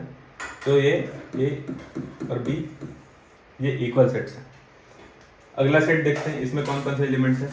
4 है, 8 है, 12 है, 16 है। इसमें भी 8 है, 4 है, 16 है, 12 नहीं है इसमें, तो हम इसे इक्वल सेट नहीं बोलेंगे। ए बी के इक्वल नहीं है, ये एक इक्वल सेट नहीं है। अब अगले स्टेटमेंट को देखते हैं, इसमें 2 है, 4 है, 6 है, 8 है, 10 है। और बी में हम बोला जा रहा है x is a positive even integer और x जो है वो स्मॉलर देन इक्वल टू 10 है, और ये एक पॉजिटिव इवन इंटीजर है। तो क्या ये सारे नंबर्स एक पॉजिटिव इवन इंटीजर हैं? तो हाँ बिल्कुल, ये सारे पॉजिटिव इवन इंटीजर हैं। तो हमें बोल सकते हैं कि ए बी के इक्वल है, तो ये एक इक्वल सेट है। अब अगले स्टेटमेंट को देख लेते हैं। इसमें x is a multiple of 10 और b जो है वो 10, 15, 20, 25, 30। इसमें बोला जा रहा है x मल्टीपल ऑफ 10 होना चाहिए। यहाँ पे 10 का मल्टीपल है 20 है, 30 है, पर 25 और 15 नहीं है, मतलब कि a not equal to b। अब बढ़ते हैं अगले क्वेश्चन की तरफ। तो इसमें भी हमें यही करना है, हमें दो सेट दिए हुए हैं, हमें बताना है कि ये सेट्स इक्वल है या फिर अनइक्वल है। तो ये क्वेश्चन देख लेते हैं। इसमें सेट ए है, इसके दो एलिमेंट्स हैं 2 और 3, और सेट बी में हमें एक स्टेटमेंट दिया हुआ है x is a solution of x, यहाँ पे ये स्क्वायर होगा, ये क्वाड्रेटिक इक्वेशन है, x square plus 5x plus 6 equals to 0। तो इसे सॉल्व करने के लिए हमें पहले क्या करना होगा, इस क्वाड्रेटिक इक्वेशन को हमें सॉल्व करके देखना होगा, और इसका सॉल्यूशन अगर 2 और 3 आ जाता है तो हम बोल सकते हैं कि सेट ए और बी इक्वल सेट्स हैं। अगर इसका सॉल्यूशन 2 और 3 नहीं आता है तो फिर ये एक अनइक्वल सेट होगा। तो सबसे पहले तुम ये क्वेश्चन खुद से सॉल्व करके देखो, वीडियो को पॉज करो और ये क्वेश्चन को सॉल्व करने की कोशिश करो। कर लिया सॉल्व? अब मैं तुम्हें इस क्वेश्चन का सॉल्यूशन बताता हूँ। तो चलो सबसे पहले इस क्वाड्रेटिक इक्वेशन को सॉल्व करते हैं। X square plus 5x plus 6 equals to 0। तो ये हो जाएगा x square plus 2x plus 3x plus 6 equals to 0, और ये x प्लस 2 और ये हो जाएगा प्लस 3x प्लस 2। दो इक्वेशंस करते हैं, x plus 2 equals to 0, x plus 3 equals to 0। तो हमारा सॉल्यूशन आ रहा है x आ रहा है -2 और इधर x आ रहा है -। तो क्या जो x का सॉल्यूशन आया -2 और -3, क्या ये सेम है? यहाँ पर 2 और 3 है, -2 और -3 नहीं है। तो ये एक अनइक्वल सेट है, क्योंकि जो सेट ए के एलिमेंट है वो सेट के बी के एलिमेंट के इक्वल नहीं है और ना ही सेम है। अब अगले स्टेटमेंट को देखते हैं। इसमें हमें बोला जा रहा है x is a letter in the word follow, और यहाँ पे y is a letter in the word wolf. तो फॉलो वर्ड के अंदर जो जो भी लेटर्स का यूज किया गया है और वुल्फ वर्ड के अंदर जो जो भी लेटर्स का यूज किया गया है, अगर वो सारे वर्ड सेम होंगे और इक्वल नंबर ऑफ वर्ड्स होंगे तो हम इन दोनों सेट को इक्वल नंबर ऑफ सेट्स बोल सकते हैं। तो फॉलो के अंदर कौन कौन से लेटर्स हैं? F है, O है, L है, W है। वुल्फ के अंदर कौन कौन से वर्ड्स हैं? इसमें W है, L है, F है। W W O O L L L F F। तो हाँ, इन दोनों वर्ड्स में सेम लेटर्स हैं और सेम नंबर ऑफ लेटर्स हैं, तो ये दोनों हम बोल सकते हैं set A is equal to set B। तो अब देख लेते हैं क्वेश्चन नंबर 6। इसमें हमें क्या बोला जा रहा है, from the sets given below select equal sets. मतलब हमें यहाँ पे इतने सारे सेट्स दिए गए हैं A से H तक, इनमें से हमें कोई भी दो ऐसे सेट्स ढूंढने हैं जो इक्वल हैं। जैसे कि सेट A है, इसमें एलिमेंट्स दिए गए 2, 4, 8 और 12। तो हमें ये देखना है कि इन सारे सेट्स में क्या कोई ऐसा सेट है जिसमें 2, 4, 8 और 12 सेम एलिमेंट्स हो, तो फिर हम उन्हें इक्वल सेट्स बोल पाएंगे। तो नहीं है, इनमें से कोई भी सेट नहीं है जिनमें ये सारे सेम एलिमेंट्स हो, तो ए का कोई भी इक्वल सेट नहीं है। उसी तरह से अब बी को देख लेते हैं। इसमें एलिमेंट्स है 1, 2, 3 और 4। क्या इसका इक्वल सेट है? हाँ है। सेट डी जो है इसमें 1, 2, 3 और 4 है, तो हम ये बोल सकते हैं कि B is equal to set D। उसी तरह से सेट C को देख लेते हैं। इसमें एलिमेंट्स है 8, 4, 12 और 14। इससे भी मैचिंग कोई दूसरा सेट नहीं है, तो सी भी किसी दूसरे सेट से मैच नहीं करता है। डी को ऑलरेडी बी के साथ मैच कर चुके हैं। उसी तरह सेट ई है, इसमें -1 और 1 है, तो सेट जी और ई दोनों इक्वल सेट्स है क्योंकि इसमें भी 1 और -1 है, तो E is equal to set G. उसी तरह से सेट एफ है, सेट एफ के भी एलिमेंट्स किसी दूसरे सेट में नहीं है और एच के भी एलिमेंट्स किसी दूसरे सेट में नहीं है, तो बस यही दो सेट हैं जो कि इक्वल सेट्स हैं। तो यहाँ पे हमारा एक्सरसाइज 1.2 खत्म होता है। अब हम अगले टॉपिक को देखते हैं। देखो सुधांशु भैया ने तुम्हें 3 टाइप ऑफ सेट बताया, ठीक है। इसके बाद आगे मैं कंटिन्यू करता हूं। अब हम पढ़ेंगे चौथे टाइप ऑफ सेट। इसमें 2 सेट है, तुम्हारा एक सबसेट है और एक सुपर सेट है। दोनों काफी इंटर रिलेटेड है, इसलिए हमने दोनों सेट को साथ में लिखा है। सबसे पहले हम लोग समझते हैं कि सबसेट क्या होता है। ध्यान से सुनना, यहां पे तुम देख रहे होगे कि 2 सेट है, एक सेट ए है, एक सेट बी है। अगर तुम देखोगे बी के अंदर वो सारे एलिमेंट है जो सेट ए के अंदर है, ठीक है। तुम देख पा रहे होगे 1 2 3 सेट ए के अंदर एलिमेंट है और बी के अंदर भी 1 2 3 है और एक एक्स्ट्रा एलिमेंट है, ठीक है। तो यहां पे क्या होगा ना, जो ए होगा वो बी का सबसेट हो जाएगा। तो इससे तुम्हें क्या समझ में आया, अगर किसी एक सेट के अंदर दूसरे सेट का सारा एलिमेंट्स होना तो वो दूसरे सेट का सबसेट बन जाता है। जैसे यहां पे ए के अंदर बी का सारा एलिमेंट्स है तो जो ए है ना वो बी का सबसेट बन जाएगा। तो यहां पे हम ए को बी का सबसेट बोलेंगे। तुम्हें समझ में आ गया? तो अब तुम्हारे मन में आया होगा कि तो बी को क्या बोलेंगे, क्योंकि बी के पास तो एक एक्स्ट्रा एलिमेंट है। तो क्योंकि बी के पास एक एक्स्ट्रा एलिमेंट है तो बी को हम ए का सुपर सेट बोलेंगे। तो जिस भी सेट के पास एक्स्ट्रा एलिमेंट्स होते हैं उन्हें हम सुपर सेट बोलते हैं। तो तुम्हें क्लियर हो गया होगा कि सबसेट और सुपर सेट में क्या अंतर है और इनके बीच में क्या सिमिलैरिटीज है। इसके अलावा अगर हम बात करें तो क्या तुम ए को खुद का सबसेट बोल सकते हो? हाँ, तुम ए को खुद का सबसेट भी बोल सकते हो और तुम ए को खुद का इक्वल सेट भी बोल सकते हो। इसके बाद अगर तुम इस पॉइंट को ध्यान दोगे तो तुम्हें पता चलेगा कि जो एम्प्टी सेट होता है ना, एम्प्टी सेट तुम्हें सुधांशु भैया ने बताया होगा, जिसके अंदर कुछ भी नहीं होता है, जिसके अंदर जीरो भी नहीं होता है, उसे हम एम्प्टी सेट बोलते हैं। तो देखो, जो एम्प्टी सेट होता है ना वो दुनिया के हर सेट का सबसेट होता है। तो इस चीज को याद रखना, कभी तुम्हारे एग्जामिनेशन में कोई क्वेश्चन घुमा के आया और इससे रिलेटेड है तो तुम सोच समझ के लिख सकते हो। अब हम बात कर लेते हैं कि तुम सबसेट को डिनोट कैसे करते हो। तो सबसेट का जो सिंबल होता है ना वो ये होता है। तुम्हें अगर कभी भी सबसेट को डिनोट करना हो, सपोज तुम्हें बोलना हो कि ए जो है ना वो बी का सबसेट है, तो तुम कुछ ऐसे लिखोगे, ठीक है।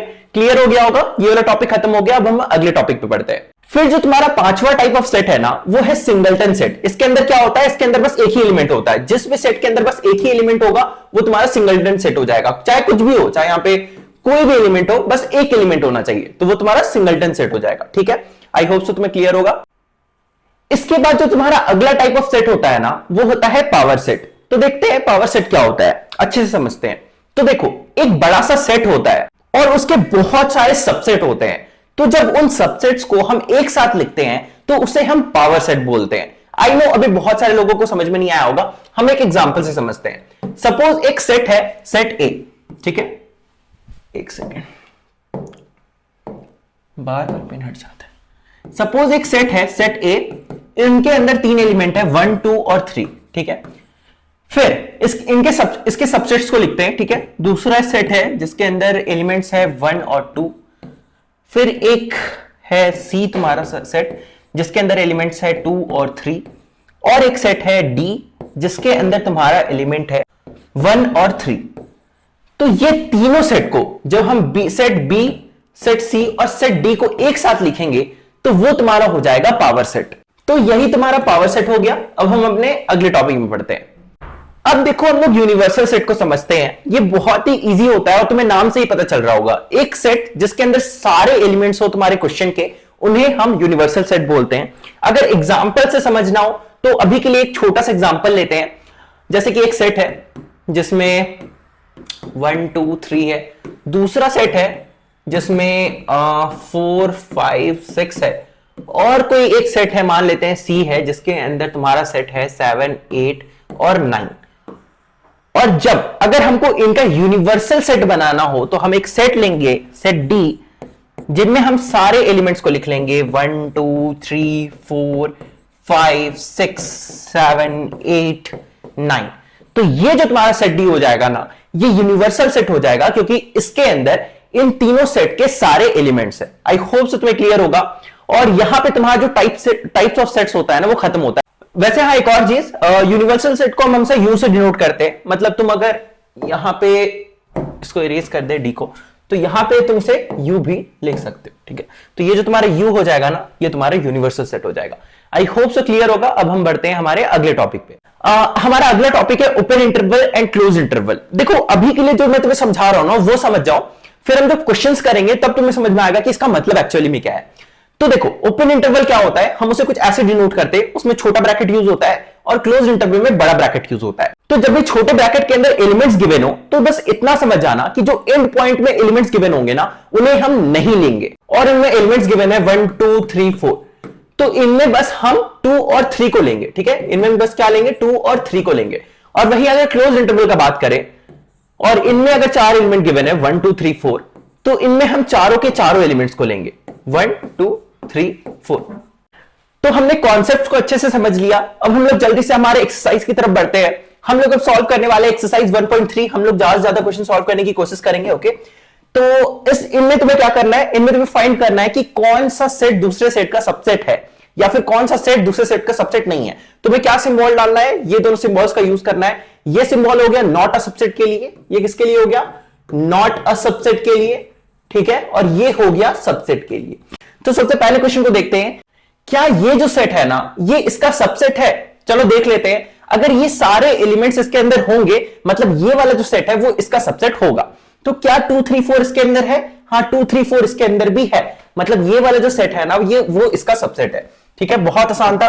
तो हम क्या लिखेंगे यहां पे, हम क्या लिखेंगे यहां पे, हम यहां पे लिखेंगे 2 3 4 is the subset for 1 2 3 4 and 5। उसी तरह से अगर हम क्वेश्चन नंबर 2 में देखें, तो क्या ये वाला सेट इसका सबसेट है, नहीं है। क्यों, क्योंकि इसके अंदर ए बी और सी एलिमेंट है, लेकिन यहां पे ए एलिमेंट नहीं है। क्योंकि यहां पे ए एलिमेंट नहीं है, तो ये इसका सबसेट नहीं होगा। तो यहां पे हम क्या साइन डालेंगे, नॉट अ सबसेट का साइन डालेंगे।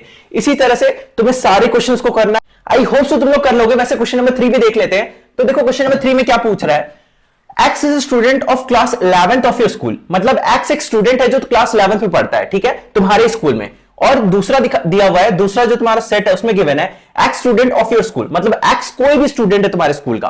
तो देखो इसमें तुम्हारा पूरा स्कूल के बच्चे आ जा रहे हैं, ठीक है। तुम्हारे स्कूल का कोई भी बच्चा हो सकता है, तुम्हारे स्कूल में 100 बच्चे पढ़ रहे हैं, कोई भी बच्चा हो सकता है। और इसमें बस स्कूल के अंदर के एक बच्चे की बात की गई है। तो ऑफ कोर्स ये जो एक बच्चा है ना, वो पूरे स्कूल के बच्चों में से एक तो होगा ही होगा। मतलब ये वाला जो बच्चा है वो इसके अंदर है ही ना। तो इसका मतलब क्या होगा कि ये वाला जो सेट है ना, वो इसका सबसेट हो जाएगा। इसी तरह से तुम्हें सारे क्वेश्चंस को अटेम्प्ट करना है। अब हम जल्दी से हमारे क्वेश्चन नंबर 2 की तरफ बढ़ते हैं। अब देखो ये वाला क्वेश्चन बहुत ही बेसिक सा है, इसमें तुम्हें बस ट्रू और फॉल्स करना है, ठीक है। हम लोग जल्दी जल्दी स्टेटमेंट्स को देखते हैं। पहला स्टेटमेंट है, एक सेट दिया गया है जिसके अंदर 2 एलिमेंट है ए एंड बी। दूसरा सेट है उसमें 3 एलिमेंट है ए बी और सी, ठीक है। और यहां पे नॉट अ सबसेट का साइन लगा हुआ है। तो क्या ये इसका सबसेट नहीं है? ऐसा तो नहीं है। ए और बी जो एलिमेंट है वो इसके अंदर भी तो है ना, ए और बी यहां भी है। तो इसका मतलब ए बी वाला जो तुम्हारा सेट है वो इसका सबसेट होगा। तो ये वाला जो स्टेटमेंट है तुम्हारा फॉल्स हो जाएगा, क्योंकि यहां पे नॉट अ सबसेट दिया हुआ है। उसी तरह से अगर हम दूसरे स्टेटमेंट को देखेंगे, तो यहां पे गिवन है ए ई और यहां पे सबसेट दिया हुआ है इस वाले सेट का। तो इस सेट में क्या बोला गया है, चलो देखते हैं इसको सॉल्व करते हैं। ये सेट बिल्डर फॉर्म में गिवन है, तो इसको अगर हम सॉल्व करेंगे तो x is a vowel in English alphabet. तो x क्या क्या हो सकता है तुम्हारा, ए ई आई ओ यू। अब मुझे आई होप तो तुम्हें वॉवेल्स तो नहीं पढ़ाना पड़ेगा। तो क्या इसके ये जो एलिमेंट है वो इसके अंदर है, हाँ है, ए और ई है। तो इसका मतलब ये सबसेट होगा। मतलब ये वाला जो तुम्हारा स्टेटमेंट है वो ट्रू है। क्या है, ट्रू है। इसी तरह से हम हमारे तीसरे स्टेटमेंट को देखते हैं। एक सेट है 1 2 3 और इसके अंदर है 1 3 5। यहां पे सबसेट बना दिया गया है, लेकिन क्या ये इसका सबसेट है? Let's see. 1 2 और 3 ये तीनों एलिमेंट इसके अंदर होने चाहिए। तो यहां पे 1 और 3 तो है, लेकिन 2 नहीं है। 2 वाला एलिमेंट नहीं है, इसलिए ये नॉट अ सबसेट हो जाएगा। लेकिन यहां पे सबसेट लिखा गया है, इसका मतलब ये जो तुम्हारा स्टेटमेंट है ये फॉल्स हो जाएगा। इसके बाद अगर हम क्वेश्चन नंबर 4 की तरफ देखें, तो यहां पे गिवन है A is subset of A B C वाला सेट। तो हाँ ये सही है। तो ये वाला तुम्हारा जो स्टेटमेंट है वो ट्रू हो जाएगा। फिर यहां पे वैसे ही दिया गया है A is not a subset of A B C. Obviously ये फॉल्स है, क्योंकि ए जो है वो इसका सबसेट है, क्योंकि यहां पे ए एलिमेंट गिवन है। तो उसी तरह से ये जो तुम्हारा स्टेटमेंट है ये फॉल्स हो जाएगा, क्योंकि यहां पे नॉट अ सबसेट का साइन दिया गया है। फिर जो तुम्हारा क्वेश्चन नंबर 6 है, उसमें दोनों जो सेट्स है ना वो तुम्हारे सेट बिल्डर फॉर्म में गिवन है। तो सबसे पहले हम इसके एलिमेंट्स को फाइंड करेंगे, इन दोनों के एलिमेंट्स को फाइंड करेंगे। तो इनके एलिमेंट्स क्या हो जाएंगे, x is an even natural number less than 6। तो less than 6 even natural number कौन सा हो सकता है, नेचुरल नंबर है तो वो 0 से तो ज्यादा ही होगा, ठीक है। तो तो यहां पे तुम्हारे एलिमेंट्स हो जाएंगे 2 एंड 4। 6 नहीं होगा क्योंकि लेस देन 6 की बात की गई है। फिर हम इसे सॉल्व करेंगे, x is a natural number which divide 36। 36 को क्या क्या डिवाइड करता है, 2 डिवाइड करेगा, 3 डिवाइड करेगा, 4 डिवाइड करेगा, 5 करेगा, 6 करेगा डिवाइड, ठीक है। उसके हम आगे भी देख सकते हैं, लेकिन हमें यहां पे लेस देन 6 की बात की गई थी, हमें बस 2 और 4 फाइंड करना है। तो क्या 2 और 4 है, हाँ 2 भी डिवाइड कर रहा है, 4 भी डिवाइड कर रहा है, इसका मतलब ये जो सेट है ना वो इसका सबसेट होगा। तो यहां पे सबसेट होगा लिखा हुआ है, तो इसका मतलब ये जो स्टेटमेंट है ये तुम्हारा ट्रू हो जाएगा। तो आई होप तुम्हें क्लियर होगा, पहला स्टेटमेंट फॉल्स है, दूसरा स्टेटमेंट ट्रू है, तीसरा स्टेटमेंट फॉल्स है, चौथा स्टेटमेंट ट्रू है, पांचवा स्टेटमेंट फॉल्स है एंड छठा स्टेटमेंट भी तुम्हारा ट्रू है। अब हम बढ़ते हैं हमारे अगले क्वेश्चन की तरफ। अब देखो तुम्हें क्वेश्चन नंबर 3 में बताना है कि कौन कौन से स्टेटमेंट्स इनकरेक्ट है। बहुत बच्चों वाला क्वेश्चन है, बस ये वाला ब्रैकेट ध्यान में रखना, और जो सबसे पहले कमेंट में इन 9 क्वेश्चंस का आंसर देगा उसके कमेंट को मैं पक्का पिन करूंगा, ठीक है। तो तुम्हें जल्दी से इसका आंसर को देना है, इस वाले ब्रैकेट को, इन ब्रैकेट्स को ध्यान में रख के इसे आंसर करना, वरना तुम्हें से काफी सारे लोगों के आंसर्स गलत हो सकते हैं। हम लोग देखते हैं क्वेश्चन नंबर 4 को, write down all the subset of the following sets. तो यहां पे तुम्हें 4 क्वेश्चंस गिवन है, इन चारों क्वेश्चंस के तुम्हें सारे सबसेट्स को लिखना है। चलो सॉल्व कर लेते हैं, बहुत आसान है। जैसे ए का क्या क्या सबसेट होगा, एक चीज हमेशा याद रखना, जो 5 होता है ना वो सबका सबसेट होता है, इसलिए सबसे पहले तो हम 5 लिखेंगे, ठीक है। 5 मींस नथिंग, नथिंग, ठीक है। तो 5 तो सबका सबसेट होता है, और ए का क्या सबसेट होगा, बस ए होगा, और क्या। तो इसका क्या क्या सबसेट हुआ, 5 और ए। इसका क्या क्या सबसेट होगा, तो सबसे पहले हम 5 को लिखेंगे, फिर और क्या होगा, एक ए होगा, एक बी होगा, और एक ए बी होगा। उसी तरह से इसका क्या सबसेट होगा, सब लिख लेते हैं, एक सेकंड। एक 5 होगा, 1 होगा, सॉरी यहां पे क्वेश्चन मार्क नहीं होगा, अच्छा मतलब एरो नहीं होगा, सॉरी यहां पे कॉमन नहीं होगा। फिर यहां पे 2 होगा,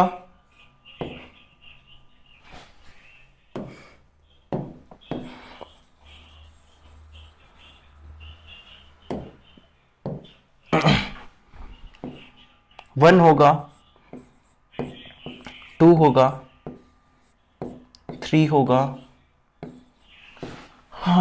1 2 साथ में होगा,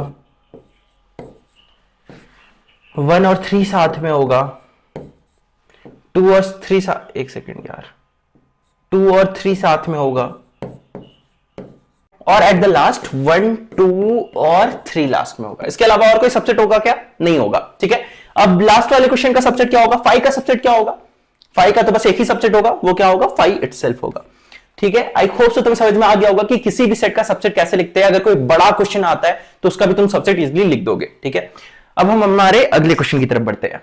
यहां पे नंबरिंग गलत हो गया है, ये वाला क्वेश्चन तुम्हारे इस एक्सरसाइज का नहीं है, ठीक है। ये क्वेश्चन नंबर 5 नहीं है, एक्चुअली में ये तुम्हारा क्वेश्चन नंबर 5 है, थोड़ा सा नंबरिंग गलत हो गया है, अरे यार। तो तुम लोग समझ आना, ये एक्चुअली क्वेश्चन नंबर 5 है और ये एक्चुअली तुम्हारा क्वेश्चन नंबर 6 है। तो चलो हम लोग क्वेश्चन नंबर 5 देखते हैं, write the following as intervals. अब जैसे इंटरवल्स का क्वेश्चन आता है तो तुम्हें याद होगा कि मैंने तुम्हें open intervals and close intervals के बारे में बताया था, तो तुम्हें वो ब्रैकेट वाला सीन याद होगा, जहां पे भी ये वाला साइन होगा ये इसके लिए तुम्हारा ओपन इंटरवल लगेगा, ठीक है। और जहां पे भी ये वाला साइन होगा वहां पे तुम्हारा क्लोज इंटरवल लगेगा, ठीक है, ऐसे। क्योंकि तुम्हें पता है कि ओपन इंटरवल्स में हम एंड पॉइंट्स को नहीं लेते हैं, और एंड पॉइंट्स तो हम वहीं पे लेंगे ना जहां पे इक्वल टू का साइन रहेगा। चलो क्वेश्चन सॉल्व करते तुम्हें अच्छे समझ में आ जाएगा। तो तुम्हारा क्वेश्चन नंबर 5 का सबसे पहला स्टेटमेंट है, x is a real number, और जो तुम्हारा x है ना वो -4 से ग्रेटर है और 6 से कम भी है और इक्वल टू भी है। तो इसके तुम्हें एलिमेंट्स को नहीं लिखना है, इसके तुम्हें बस इंटरवल्स को लिखना है। तो इंटरवल्स हम कैसे लिखेंगे, सबसे पहले तो -4 हो जाएगा और दूसरा 6 हो जाएगा। और यहां पे तुम देख पा रहे होगे यहां बस लेस देन का साइन है, ठीक है, यहां पे इक्वल टू का साइन नहीं गिवन है, तो यहां पे हम ओपन इंटरवल डालेंगे, और यहां पे इक्वल टू का साइन है तो यहां पे हम क्लोज ब्रैकेट डालेंगे। आई होप से तुम्हें समझ में आ रहा होगा, अगर समझ में नहीं आया तो ये वाला क्वेश्चन सॉल्व करते हैं, तुम्हें समझ में आ जाएगा। अगला क्वेश्चन है तुम्हारा, x is a real number, जहां x जो है तुम्हारा -2 से बड़ा है और -10 से कम है। तो यहां पे पहले इंटरवल्स को हम लिख लेंगे, तुम्हारा -12 और 10, -10। और क्योंकि यहां पे कहीं पे भी इक्वल टू का साइन नहीं है तो यहां पे ओपन इंटरवल लगेगा। तुम देख सकते हो यहां पे कहीं पे भी इक्वल टू का साइन नहीं है, इसलिए यहां पे हमने ओपन इंटरवल लगाया है। आई होप से तुम्हें ये क्लियर होगा। चलो एक और क्वेश्चन को देखते हैं। हमारा क्वेश्चन नंबर 3 है, x is a real number, जहां जो x है ना वो 0 से बड़ा भी है और इक्वल टू भी है और 7 से छोटा है। तो यहां पे तुम्हारे इंटरवल्स क्या हो जाएंगे, बहुत ही सिंपल है, जो जो नंबर गिवन है वही तुम्हारे इंटरवल्स हो जाएंगे 0 और 7, ठीक है। -7 तो नहीं है, 7 है, हाँ ठीक है।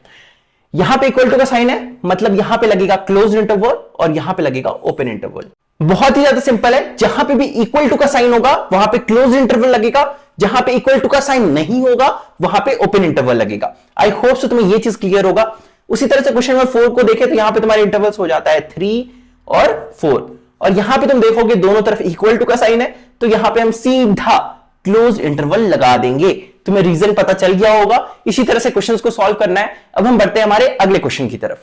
अब देखो जो तुम्हारा ये वाला क्वेश्चन है ना, ये पिछले वाले क्वेश्चन से बिल्कुल उल्टा है, ठीक है। यहां पे तुम्हें सेट बिल्डर फॉर्म में गिवन था, इसको तुम्हें लिखना था, इसके इंटरवल्स को तुम्हें लिखना था। लेकिन अगर तुम इस क्वेश्चन को ध्यान से देखोगे तो यहां पे तुम्हें इंटरवल्स गिवन है, इन्हें तुम्हें सेट बिल्डर फॉर्म में लिखना है, तो तुम्हें इस फॉर्म में लिखना है, ठीक है। ये जो क्वेश्चंस है इस फॉर्म में लिखना है। चलो लिखते हैं, बस इस चीज का ध्यान रखना, ठीक है। जहां पे भी ये वाला एरो गिवन है हम ये वाला ब्रैकेट का यूज करेंगे, और जहां पे भी ये वाला एरो में इक्वल टू गिवन है वहां पे हम क्लोज ब्रैकेट का यूज करेंगे, ठीक है।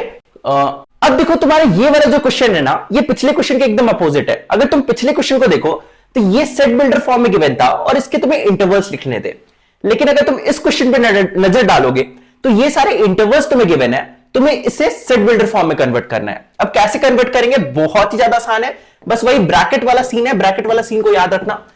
क्या सीन है, जहां पे भी स्मॉल ब्रैकेट लगेगा वहां पे हम कौन सा साइन को यूज करेंगे, ये वाली चीज को हमसे याद रखो। स्मॉल ब्रैकेट मतलब ओपन इंटरवल है तो हम ये वाला साइन का यूज करेंगे, ठीक है। जहां पे भी क्लोज इंटरवल है वहां पे हम इस साइन में इक्वल टू का यूज करेंगे, ठीक है। अब देखो यहां पे स्मॉल ब्रैकेट का यूज है, ठीक है, तो हम क्या यूज करेंगे, हम बस ये वाले साइन का यूज करेंगे, हम इक्वल टू नहीं देंगे। बहुत ही लेम लैंग्वेज में, बेसिक लैंग्वेज में बता रहा हूं। सेट बिल्डर में कन्वर्ट करना मैंने तुम्हें ऑलरेडी बता रखा है। क्या करना है, कुछ नहीं करना है, x लेना है, ठीक है। x belongs to real number, ठीक है। अब हमें इस चीज का यूज करना है। सबसे पहले पहला इंटरवल -3 है, उसे लिख देंगे, ये वाला साइन देंगे, x लिखेंगे, फिर लेस देन का साइन देंगे, और जो तुम्हारा दूसरा इंटरवल है 0 वो लिखेंगे, और उसके बाद यहां पे क्लोज कर देंगे।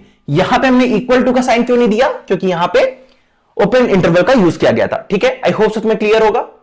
उसी तरह से अगर तुम यहां पे देखो तो यहां पे तुम्हें क्लोज इंटरवल का यूज करते हुए दिखाई दिया है, यहां पे क्लोज इंटरवल का यूज किया गया है, ठीक है। तुम ये वाला ब्रैकेट देख के समझ सकते हो।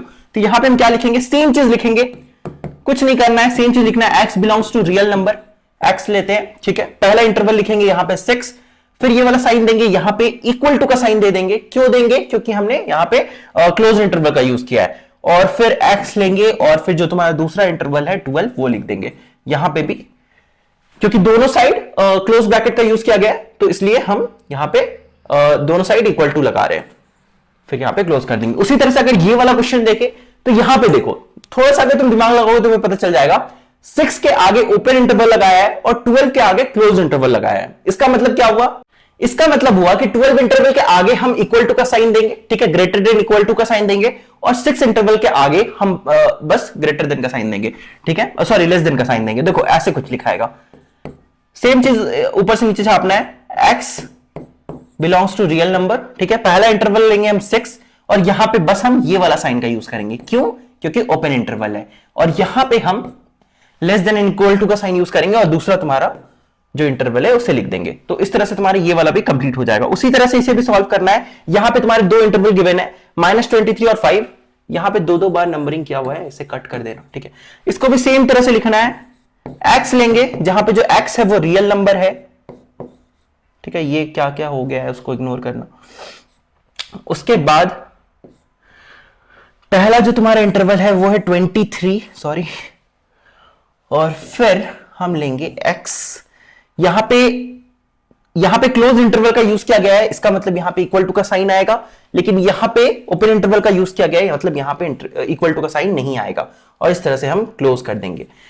तुम लोग ध्यान से देख लो, तुमको समझ में आ जाएगा। एक दो बार प्रैक्टिस करो, सब कुछ क्लियर हो जाएगा। बहुत ही इजी सा क्वेश्चन है ये वाला। अब हम हमारे अगले क्वेश्चन की तरफ बढ़ते हैं। बस ये वाली चीज को याद रखना, ठीक है। इस चीज को अगर याद रखोगे ना, तुम्हारा सारा क्वेश्चन बन जाएगा। अब देखो इस क्वेश्चन में क्या करना है, इस क्वेश्चन में तुम्हें इन दोनों का यूनिवर्सल सेट लिखना है। यूनिवर्सल सेट क्या होता था, यूनिवर्सल सेट सबसे बड़ा वाला सेट होता था। चलो स्टेटमेंट पढ़ते हैं, the set of right triangles. तो राइट ट्राइंगल्स का यूनिवर्सल सेट क्या होगा, मतलब सबसे बड़ा वाला सेट क्या होगा, the set of all triangles होगा, क्योंकि राइट एंगल ट्राइंगल भी तो सारे ट्राइंगल्स का बस एक पार्ट है ना। ट्राइंगल्स के तो बहुत सारे पार्ट होते हैं, isosceles triangle, right angle triangle वगैरह वगैरह। अच्छा स्लाइड चेंज हो गया, एक सेकेंड।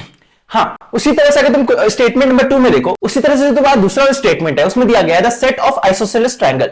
तो इसका यूनिवर्सल सेट क्या होगा, सेम हो जाएगा the set of all triangle. तो इन दोनों का आंसर हो जाएगा the set of all triangle.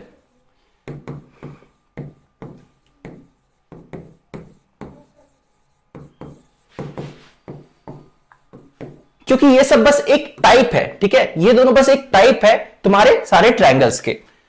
अब हम बढ़ते हैं हमारे अगले क्वेश्चन की तरफ। अब देखो इस वाले क्वेश्चंस में तुम्हें 3 सेट गिवन है, set A, set B and set C, ठीक है, और पूछ रहा है which of the following may be considered as universal set for all the 3 set A, B and सी।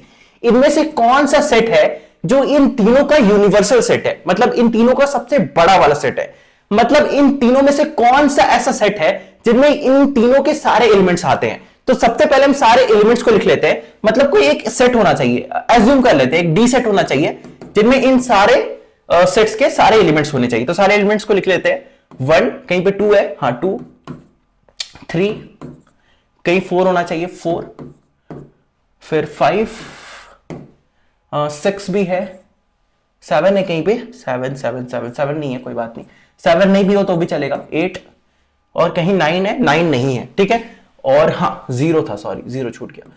तो किसी एक सेट में, ठीक है, इनमें से कोई एक ऐसा सेट है जिनमें ये सारे एलिमेंट्स है। चलो ये पहला वाला देखते हैं, 0 1 2 3 4 5 6, इसमें 8 नहीं है, ठीक है, इसमें 8 नहीं है, मतलब ये इन तीनों का यूनिवर्सल सेट नहीं होगा। पहला वाला जो है वो गलत हो जाता है, दूसरा ऑफ कोर्स नहीं होगा। तीसरा देखते हैं, 0 1 2 3 4 5 6 7 8 9 10, इसके अंदर ये सारे एलिमेंट्स है। इसका मतलब क्या होता है कि ये इसका यूनिवर्सल सेट होगा। अब तुम में से बहुत सारे लोग कंफ्यूज हो जाएंगे कि इसमें 9 10 भी गिवन है, 7 भी गिवन है, बट यहां पे गिवन नहीं है, वो मैटर नहीं करता है। यहां पे हमसे बस यही पूछा था कि इन तीनों का यूनिवर्सल सेट कौन होगा। यूनिवर्सल सेट मतलब सबसे बड़ा वाला सेट, उसमें कुछ एक्स्ट्रा चीजें भी हो सकते हैं, उससे फर्क नहीं पड़ता है। अब हम लास्ट क्वेश्चन को देख लेते हैं, 1 2 3 4 5 6 7 8, इसमें अगर तुम देखोगे तो इसके सारे एलिमेंट्स हैं, लेकिन अच्छा हाँ यहां पे 0 नहीं है, ठीक है, तो इसके सारे एलिमेंट्स यहां पे नहीं है, ठीक है, 0 1 2 3 4 5 6 7 8 था इसमें, यहां पे 0 नहीं है, इसलिए ये वाला भी नहीं होगा। तो तुम्हारा जो करेक्ट आंसर है वो ऑप्शन नंबर 3 हो जाएगा। तो बहुत इजी था। इस तरह से तुम्हारा एक्सरसाइज 1.3 कंप्लीट होता है। मैंने तुम्हें एक होमवर्क दिया था, आई होप सो तुमने कर लिया होगा। अब हम बढ़ते हैं हमारे अगले टॉपिक की तरफ। तो यहां से बढ़ते हैं हम अपने अगले टॉपिक की तरफ, जो कि वेन डायग्राम्स। तो वेन डायग्राम्स क्या होते हैं? तो वेन डायग्राम्स में हम कुछ शेप्स का यूज करते हैं सेट्स को विजुअली रिप्रेजेंट करने के लिए। इससे क्या होता है कि हमें सेट्स को पढ़ना और सेट्स को समझना आसान हो जाता है। आगे भी जब हम अगले टॉपिक्स को देखेंगे सेट्स के, जो कि होंगे ऑपरेशंस बेस्ड ऑन सेट, तो उसमें हम वेन डायग्राम्स का यूज करेंगे ताकि हमें सारे ऑपरेशंस इजीली समझ में आ जाए और उन ऑपरेशंस को कैसे रिप्रेजेंट किया जाता है उसे हम विजुअली सोच सके, समझ सके, और उससे हमें सेट्स को समझना आसान हो जाए। अब यहाँ पे देख लो, जैसे कि ये जो रेक्टेंगल है यहाँ पे, ये वाला, ये यूनिवर्सल सेट को रिप्रेजेंट करने के लिए ड्रॉ किया जाता है। इसके अंदर कुछ भी एलिमेंट्स हो सकते हैं, 1 2 3 4 5 6। अब इसके अंदर हमें कुछ पर्टिकुलर एक सेट को रिप्रेजेंट करना है। जैसे कि यहाँ पे ये सारे जो नंबर्स हैं वो यूनिवर्सल सेट का पार्ट है, पर यूनिवर्सल सेट के अंदर अगर किसी एक सेट को रिप्रेजेंट करना है तो उसे हम सर्कल से रिप्रेजेंट करते हैं। और ये जो सेट ए है इसे हमने सर्कल से रिप्रेजेंट किया है और उनके अंदर ये सारे एलिमेंट्स हैं, और ए के एलिमेंट्स प्लस ए के बाहर के जितने भी एलिमेंट्स हैं इन सबको अगर हम मिला देते हैं तो ये सारे मिलकर के यूनिवर्सल सेट बन जाता है। अब हम आगे बढ़ते हैं और देखते हैं ऑपरेशंस ऑन सेट्स। तो सबसे पहला ऑपरेशन जिसके बारे में पढ़ना है वो है यूनियन ऑफ सेट। तो यूनियन ऑफ सेट क्या होता है? जैसे कि यहाँ पे लिखा हुआ है, let a and b any two set. तो हम कोई भी दो सेट ले लेते हैं, ए और b. The union of a and b is the set which consist of all the elements of A and all the elements of B, the common elements being taken only once। तो इसका मतलब क्या है? जैसे set A के elements हैं, इसमें है 1 2 3 और 4। उस तरह से सेट B के एलिमेंट्स हैं 5 6 7 और 8। तो A यूनियन B क्या होता है? A यूनियन B जो हो जाएगा वो हो जाएगा 1 2 3 4 5 6 7 और 8। तो हमने क्या किया, हमने ए और बी के एलिमेंट्स को कंबाइन कर दिया और ये सारे कंबाइन होकर बन गए यूनियन ऑफ सेट्स। और इसमें जो ये वाला पार्ट है, the common elements being taken only once. तो देखो जैसे अगर यहां पे भी 4 होता तो हम यहां पे 4 को 2 बार नहीं लिखते, हमने 4 को एक ही बार लिखा। अगर दोनों सेट में कोई एक कॉमन एलिमेंट होता है, इस केस में 4 यहां पे अगर कॉमन एलिमेंट हो जाता है तो हमें 4 को 2 बार लिखने का जरूरत नहीं। यूनियन ऑफ सेट्स में हम एक ही बार लिखेंगे, हमें बस सारे एलिमेंट्स को मेंशन कर देना है, वो एलिमेंट्स कितनी बार हैं वो मैटर नहीं करता है। ठीक है, अब अगला स्टेटमेंट देखते हैं। The symbol u is use to denote the union. तो अगर हमें बोलना है कि ए यूनियन बी, तो हम यू का डिनोट करते हैं और हम इस तरह से लिखते हैं ए यूनियन बी। तो ये यूनियन का सिंबल हो जाता है। यहां पे जैसे कि लिखा हुआ है A U B and it is usually read as A union B. इतना समझ में आ गया। अब आगे देखते, जैसे कि यहां पे एक एग्जांपल दिया हुआ है, यहां पे सेट ए है, इसमें 2 4 6 और 8 है। सेट बी है, उसमें 6 8 10 और 12 है। और ए यूनियन बी जो आता है हमारा, वो होता है 2 4 6 8 10 और 12। तो इसमें देखो 6 और 8 दोनों में कॉमन है, पर हमने यहाँ पे एक ही बार मेंशन किया, रिपीट नहीं किया है। तो ये हमने पिछले स्लाइड में देखा था, तो ये उसी चीज का एग्जांपल। और यूनियन ऑफ सेट्स को वेन डायग्राम से कैसे रिप्रेजेंट किया जाता है वो यहाँ पे तुम देख सकते हो। ये यूनिवर्सल सेट है, इसके अंदर सेट ए और सेट बी है, और हमने दोनों के एलिमेंट्स को कंबाइन कर दिया, तो हमने सारे रीजन्स को शेड कर दिया। ये जो ब्लू रीजन है ये शेडेड रीजन है, और यही तरीका है वेन डायग्राम के थ्रू यूनियन ऑफ सेट्स को रिप्रेजेंट करने का। आई होप यहां तक तुम्हें क्लियर हो गया होगा। अब हम आगे देखते हैं।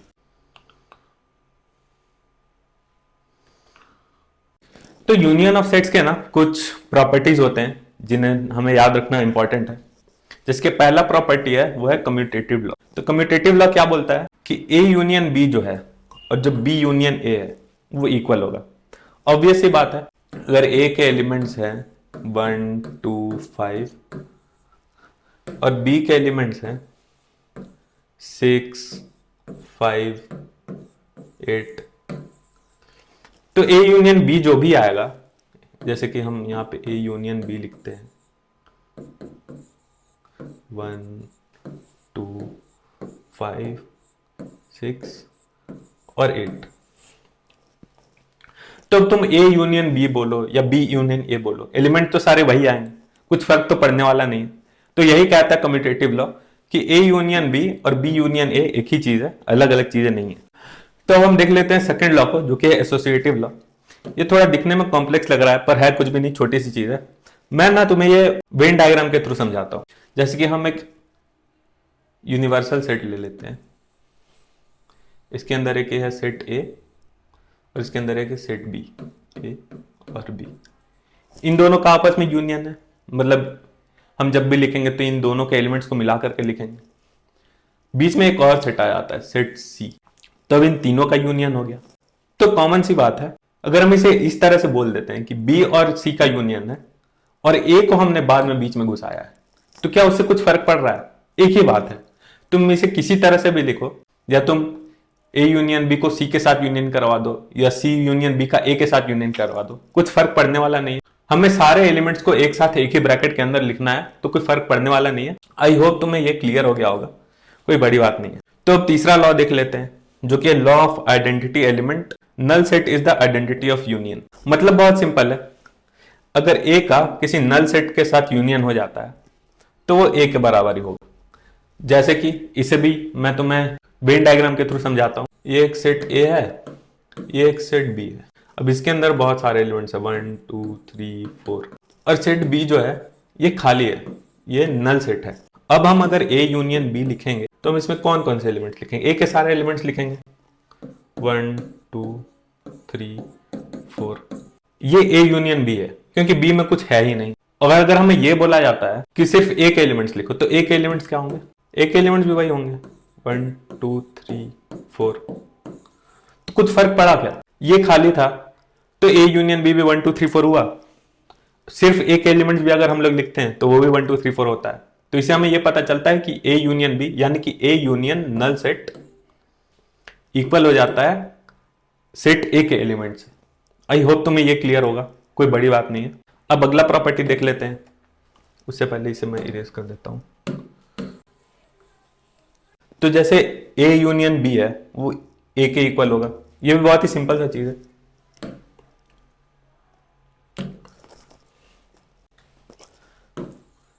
दो सेट हैं, दोनों ए है, मतलब दोनों के अंदर सेम एलिमेंट्स है, दोनों का नाम सेम है, तो एलिमेंट भी सेम होंगे 1 2 3। इसके अंदर भी से एलिमेंट्स है 1 2 3। अब इन दोनों का यूनियन लिखना है, तो ए यूनियन ए क्या होगा? कुछ अलग हो जाएगा क्या? सेम ही होगा, जो ए के अंदर एलिमेंट्स है वही होगा, क्योंकि एलिमेंट्स को तो हम रिपीट करते नहीं है। ए यूनियन ए क्या होगा?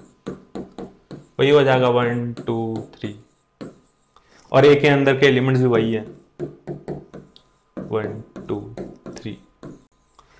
कुछ नहीं है, इम्पोर्टेंट लॉ भी सेम वही बताता है कि ए यूनियन ए के बराबर है। अब अगला प्रॉपर्टी देख लेते हैं। यूनिवर्सल सेट का अगर ए सेट के साथ यूनियन हो जाता है तो यूनिवर्सल सेट के बराबर ही होगा। सिंपल है, इससे भी वेन डायग्राम के थ्रू समझ लो। यूनिवर्सल सेट है, इसमें बहुत सारे एलिमेंट्स हैं। यूनिवर्सल सेट, अब इसके अंदर एक ये सेट आ जाता है ए। अब इन दोनों का यूनियन कर दो, कुछ फर्क पड़ने वाला है? नहीं फर्क पड़ने वाला है। यही सारे एलिमेंट्स रहेंगे जो यूनिवर्सल सेट के अंदर के पार्ट हैं, तो ऑब्वियस सी बात है universal union A universal set ही होगा। अब देखते हैं अगले सेट के ऑपरेशन को।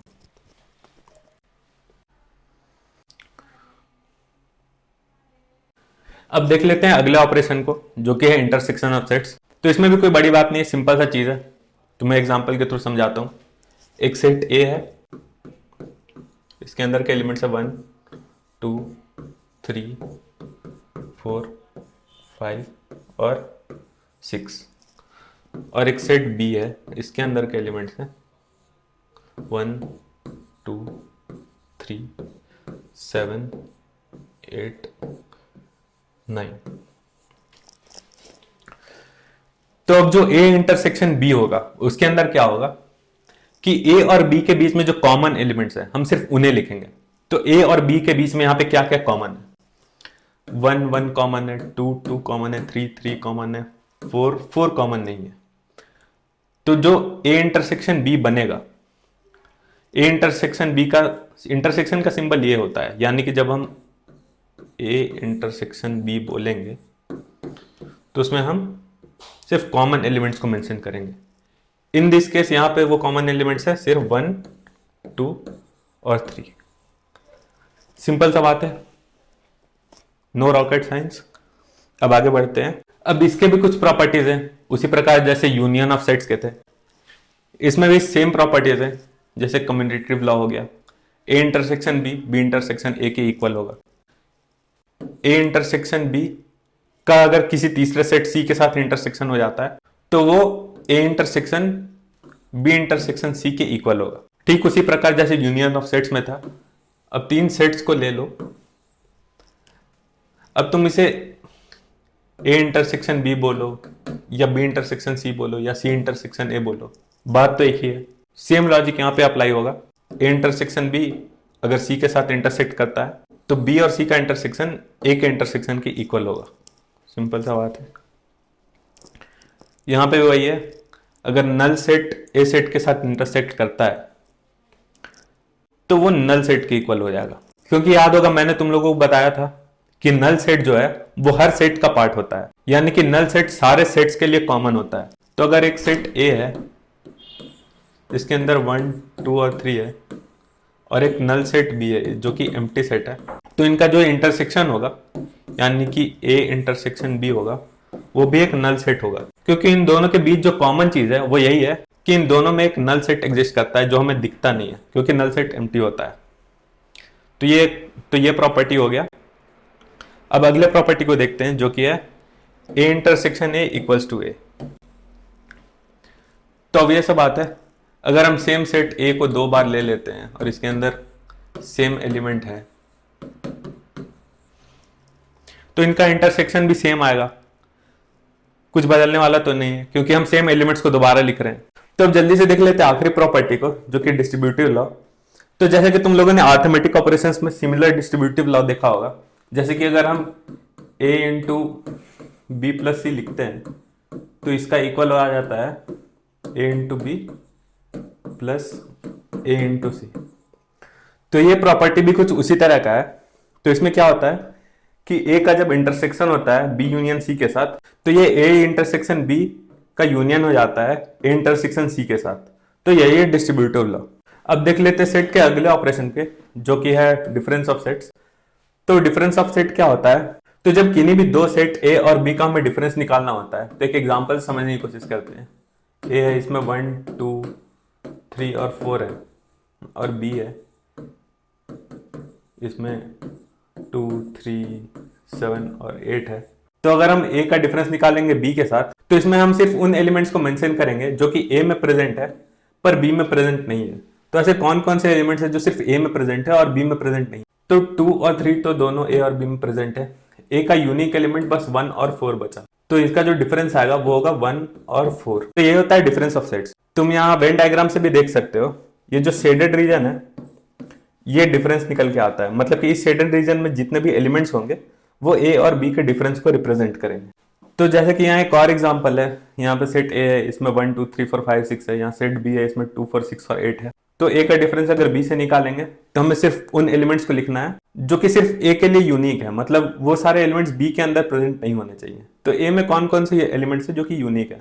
वो है 1 3 और 5, क्योंकि 2 4 और 6 जो है वो बी में प्रेजेंट है। तो हम सिर्फ 1 3 और 5 को मेंशन करते हैं और ये ए और बी का डिफरेंस निकल के आया। सेम चीज यहाँ सेंटेंस में लिखा हुआ है, since the elements 1 3 and 5 belongs to A but not to B. मतलब कि 1 3 और 5 ए में बिलोंग करते हैं पर बी में नहीं है, इसलिए उनका डिफरेंस 1 3 और 5 आता है। अगर बी में से ए को सब्ट्रैक्ट करते हैं तो कौन कौन से एलिमेंट्स बचते हैं? बी का यूनिक एलिमेंट सिर्फ 8 है, क्योंकि 2 4 और 6 ए के अंदर प्रेजेंट है। 2 4 और 6 ए के अंदर प्रेजेंट है, इसलिए यूनिक एलिमेंट सिर्फ 8 बचता है। तो अगर ए को बी में से सब्ट्रैक्ट करेंगे तो सिर्फ 8 आएगा। और यहाँ पे नोट करने वाली बात यह है कि a माइनस बी और b माइनस ए सेम चीज नहीं होता है। जैसे कि तुम लोगों ने देखा, यहाँ b माइनस ए 8 है और a माइनस बी 1 3 और 5 है, तो ये दोनों इक्वल नहीं हो सकते। तो अब देख लेते हैं हम एक्सरसाइज 1.4। इसमें हमें पहले क्वेश्चन में क्या बोला जा रहा है? Find the union of each of the following pairs of set. यहाँ पे हमें बहुत सारे सेट के पेयर्स दिए हुए हैं, हमें ये बताना है कि इन दोनों का यूनियन क्या है। तो यहाँ पे x और y है पहले क्वेश्चन में। x के अंदर के एलिमेंट्स है 1 3 और 5 और y के अंदर के एलिमेंट्स है 1 2 और 3। हमें बस इन दोनों एलिमेंट्स को कंबाइन करके लिख देना, इन दोनों के एलिमेंट्स को। बस जो कॉमन एलिमेंट्स है, जैसे कि इसमें 1 कॉमन है, तो हम 1 को दोबारा रिपीट नहीं करेंगे, एक ही बार लिखेंगे। जैसे कि x यूनियन y हो जाएगा 1 3 5 और 2, तो ये हो जाएगा x यूनियन y। उसी तरह से क्वेश्चन नंबर 2 देख लेते हैं। सेट a के एलिमेंट से a e i o u और सेट b के एलिमेंट से a b और c। तो a यूनियन b क्या हो जाएगा?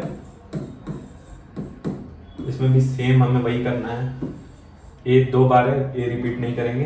ए बी सी और E I O U, E I O you.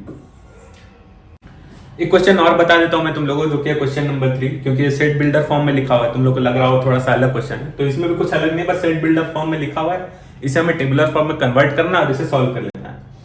बाकी 2 क्वेश्चन तुम लोग खुद से ट्राई कर लेना। क्वेश्चन नंबर 3 क्या है? इसमें बोला जा रहा है x is a natural number and multiple of 3। मतलब x एक नेचुरल नंबर है और साथ ही साथ वो एक 3 का मल्टीपल है। तो ऐसे कौन कौन से नेचुरल नंबर्स होते हैं जो 3 के मल्टीपल होते हैं? सिंपल है, 3 6 9 12 15। 3 का टेबल इन्फिनिटी तक जाएगा, क्योंकि हमें कोई एंड पॉइंट नहीं दिया हुआ है। और सेट बी क्या है? x is a natural number less than 6। Set B है नेचुरल नंबर लेस देन 6, कुछ नहीं, 1 2 3 4 5 6।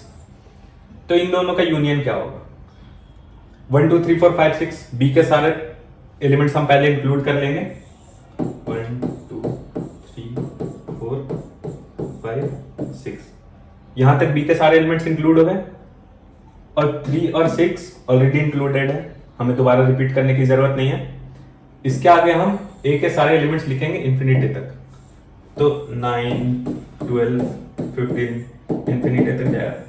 तो ये हो गया इन दोनों का यूनियन।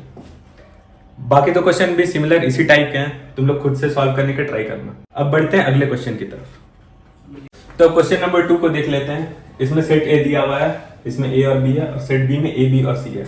इसमें हमें पहले क्या पूछा जा रहा है? क्या ए बी का सबसेट है? तुम्हें अगर सबसेट का डेफिनेशन याद होगा तो सबसेट क्या होता है? अगर सेट ए के सारे एलिमेंट सेट बी में होते हैं तो ए बी का सबसेट हो जाएगा। तो क्या ए के सारे एलिमेंट्स बी के अंदर हैं? तो हाँ बिल्कुल है, ए है, बी है, इसमें भी ए और बी है, तो हम ये कह सकते हैं कि ए बी का सबसेट है, तो ये ट्रू हो जाएगा। और दूसरा क्वेश्चन में हमें बताया जा रहा है what is A union B, तो हमें ए और बी का यूनियन बताना है। सिंपल है, इससे पहले हम कर चुके हैं, सारे एलिमेंट्स को इंक्लूड करना है, बस एलिमेंट्स को रिपीट नहीं करना। ए बी और सी हो गए, दोनों के एलिमेंट्स इंक्लूड बिना रिपीट किए। अब क्वेश्चन नंबर 3 देख लेते हैं। If A and B are two sets such that A is subset of B, then what is A union B. तो ए और बी ऐसे दो सेट हैं जिनमें कंडीशन ये है कि ए बी का सबसेट है, तो हमें ये बताना है कि ए यूनियन बी क्या होगा। तो इस क्वेश्चन का जो आंसर है ये इस क्वेश्चन में छुपा हुआ है, क्योंकि इसमें भी सिमिलर केस है। इसमें तुम देख सकते हो कि ए और बी दो ऐसे सेट हैं जिसमें कि ए बी का सबसेट है, तो हमें पूछा जा रहा है कि ए यूनियन बी क्या होगा। तो इस केस में हमने क्या देखा था कि ए यूनियन बी सारे बी के ही एलिमेंट्स हैं, बी के एलिमेंट्स ए बी सी हैं और ए यूनियन बी भी ए बी सी है। तो हम ये कह सकते हैं कि इस केस में ए यूनियन बी जो होता है वो बी के इक्वल होता है। इतना क्लियर है। अब क्वेश्चन नंबर 4 देख लेते हैं। If A is equal to 1 2 3 4, A के एलिमेंट्स है 1 2 3 4, बी के एलिमेंट्स है 3 4 5 6, सी के एलिमेंट्स है 5 6 7 8, डी 7 8 9 10, तो हमें इन सारी चीजों को फाइंड करना है। मतलब बेसिकली सारे क्वेश्चन में यूनियन ही फाइंड करना है। ये बहुत इजी सा क्वेश्चन है, इससे पहले सारे क्वेश्चन में हमने यूनियन ही फाइंड किया है, बहुत ही सिंपल सा चीज है। आई होप तुम लोगों के पास इतना कॉमन सेंस होगा कि तुम लोग ये क्वेश्चन सॉल्व कर पाओ। फिर भी एग्जाम्पल के लिए मैं एक क्वेश्चन का आंसर बता देता हूँ, पहले वाले का, ए यूनियन बी क्या होगा। ए के एलिमेंट्स है 1 2 3 4, बी के एलिमेंट्स है 3 4 5 6। कुछ नहीं, हमें दोनों एलिमेंट्स को कंबाइन करके लिख देना है, ए यूनियन बी 1 2 3 4। 3 हम ऑलरेडी लिख चुके हैं, 4 भी ऑलरेडी लिख चुके हैं, 5 और 6 एक्स्ट्रा एलिमेंट्स हैं, 5 और 6 इंक्लूड कर दिए, हो गया ए यूनियन बी। बाकी सारे क्वेश्चन भी सेम ही है, कुछ अलग नहीं है। आई होप तुम लोग खुद से कर पाओगे। अगले क्वेश्चन की तरफ बढ़ते हैं। तो क्वेश्चन नंबर 6 को देख लेते हैं। यहाँ पे हमें 4 सेट्स दिए गए हैं और इस बेसिस पे हमें इन सारे क्वेश्चन को सॉल्व करना है। पहला क्वेश्चन है ए इंटरसेक्शन बी। अगर तुम्हें ए इंटरसेक्शन बी का डेफिनेशन याद है तो इंटरसेक्शन का मतलब ये होता है कि जब भी किसी दो सेट में जो कॉमन एलिमेंट्स होते हैं हम उन्हें मेंशन करते हैं तो वो उन दो सेट्स का इंटरसेक्शन हो जाता है। जैसे इस केस में ए और बी के बीच में कॉमन एलिमेंट्स कौन कौन से हैं। यहाँ पे तुम्हें 11 कॉमन दिख रहा होगा, 7 कॉमन है, 9 11 है, और कोई कॉमन नहीं दिख रहा है, तो इसका आंसर हो जाएगा 7 9 और 11। तो ये हो गया यहाँ पर ए इंटरसेक्शन बी का आंसर। ये क्वेश्चन भी बिल्कुल सिमिलर है, तुम सॉल्व कर पाओगे। और कोई अलग सा क्वेश्चन जो शायद तुम ना सॉल्व कर पाओ मैं बता देता हूं, जैसे कि ये हो गया ए इंटरसेक्शन सी, और अगर इसको ब्रैकेट में कर देते हैं तो डी इधर आ जाएगा। तो हमें ऐसे एलिमेंट्स लिखने हैं जो इन तीनों के बीच में कॉमन है। तो ए और सी के बीच में कौन कौन से कॉमन एलिमेंट्स हैं। ए और सी के बीच में कॉमन है 11 कॉमन है, इसके अलावा और कुछ कॉमन नहीं है, तो ए इंटरसेक्शन सी हो जाएगा 11। और डी में कुछ कॉमन है क्या? नहीं, कुछ भी कॉमन नहीं है, इसमें 15 और 17 है, तो इसका आंसर हो जाएगा नल सेट। नल सेट मतलब एम्प्टी सेट। इन तीनों में कुछ कॉमन नहीं है, पर एक चीज हमेशा कॉमन होता है जो कि हम पहले बहुत बार पढ़ चुके हैं, वो होता है नल सेट। तो इन तीनों का आंसर हो जाएगा नल सेट। कुछ नहीं है, इसे सिंप्लीफाई करते हैं। पहले तो इसे सॉल्व करेंगे फिर इसे सॉल्व करेंगे। तो यहाँ पे दिया हुआ है ए इंटरसेक्शन बी, तो ए और बी के बीच में कौन कौन से कॉमन एलिमेंट्स है, वो है 11 9 और 7, तो 7 9 11। ए इंटरसेक्शन बी हो जाएगा 7 9 और 11। अब इस वाले पार्ट को देखते हैं, बी यूनियन सी। बी और सी के कॉमन एलिमेंट्स को लिख लेते हैं 7 9 11 13।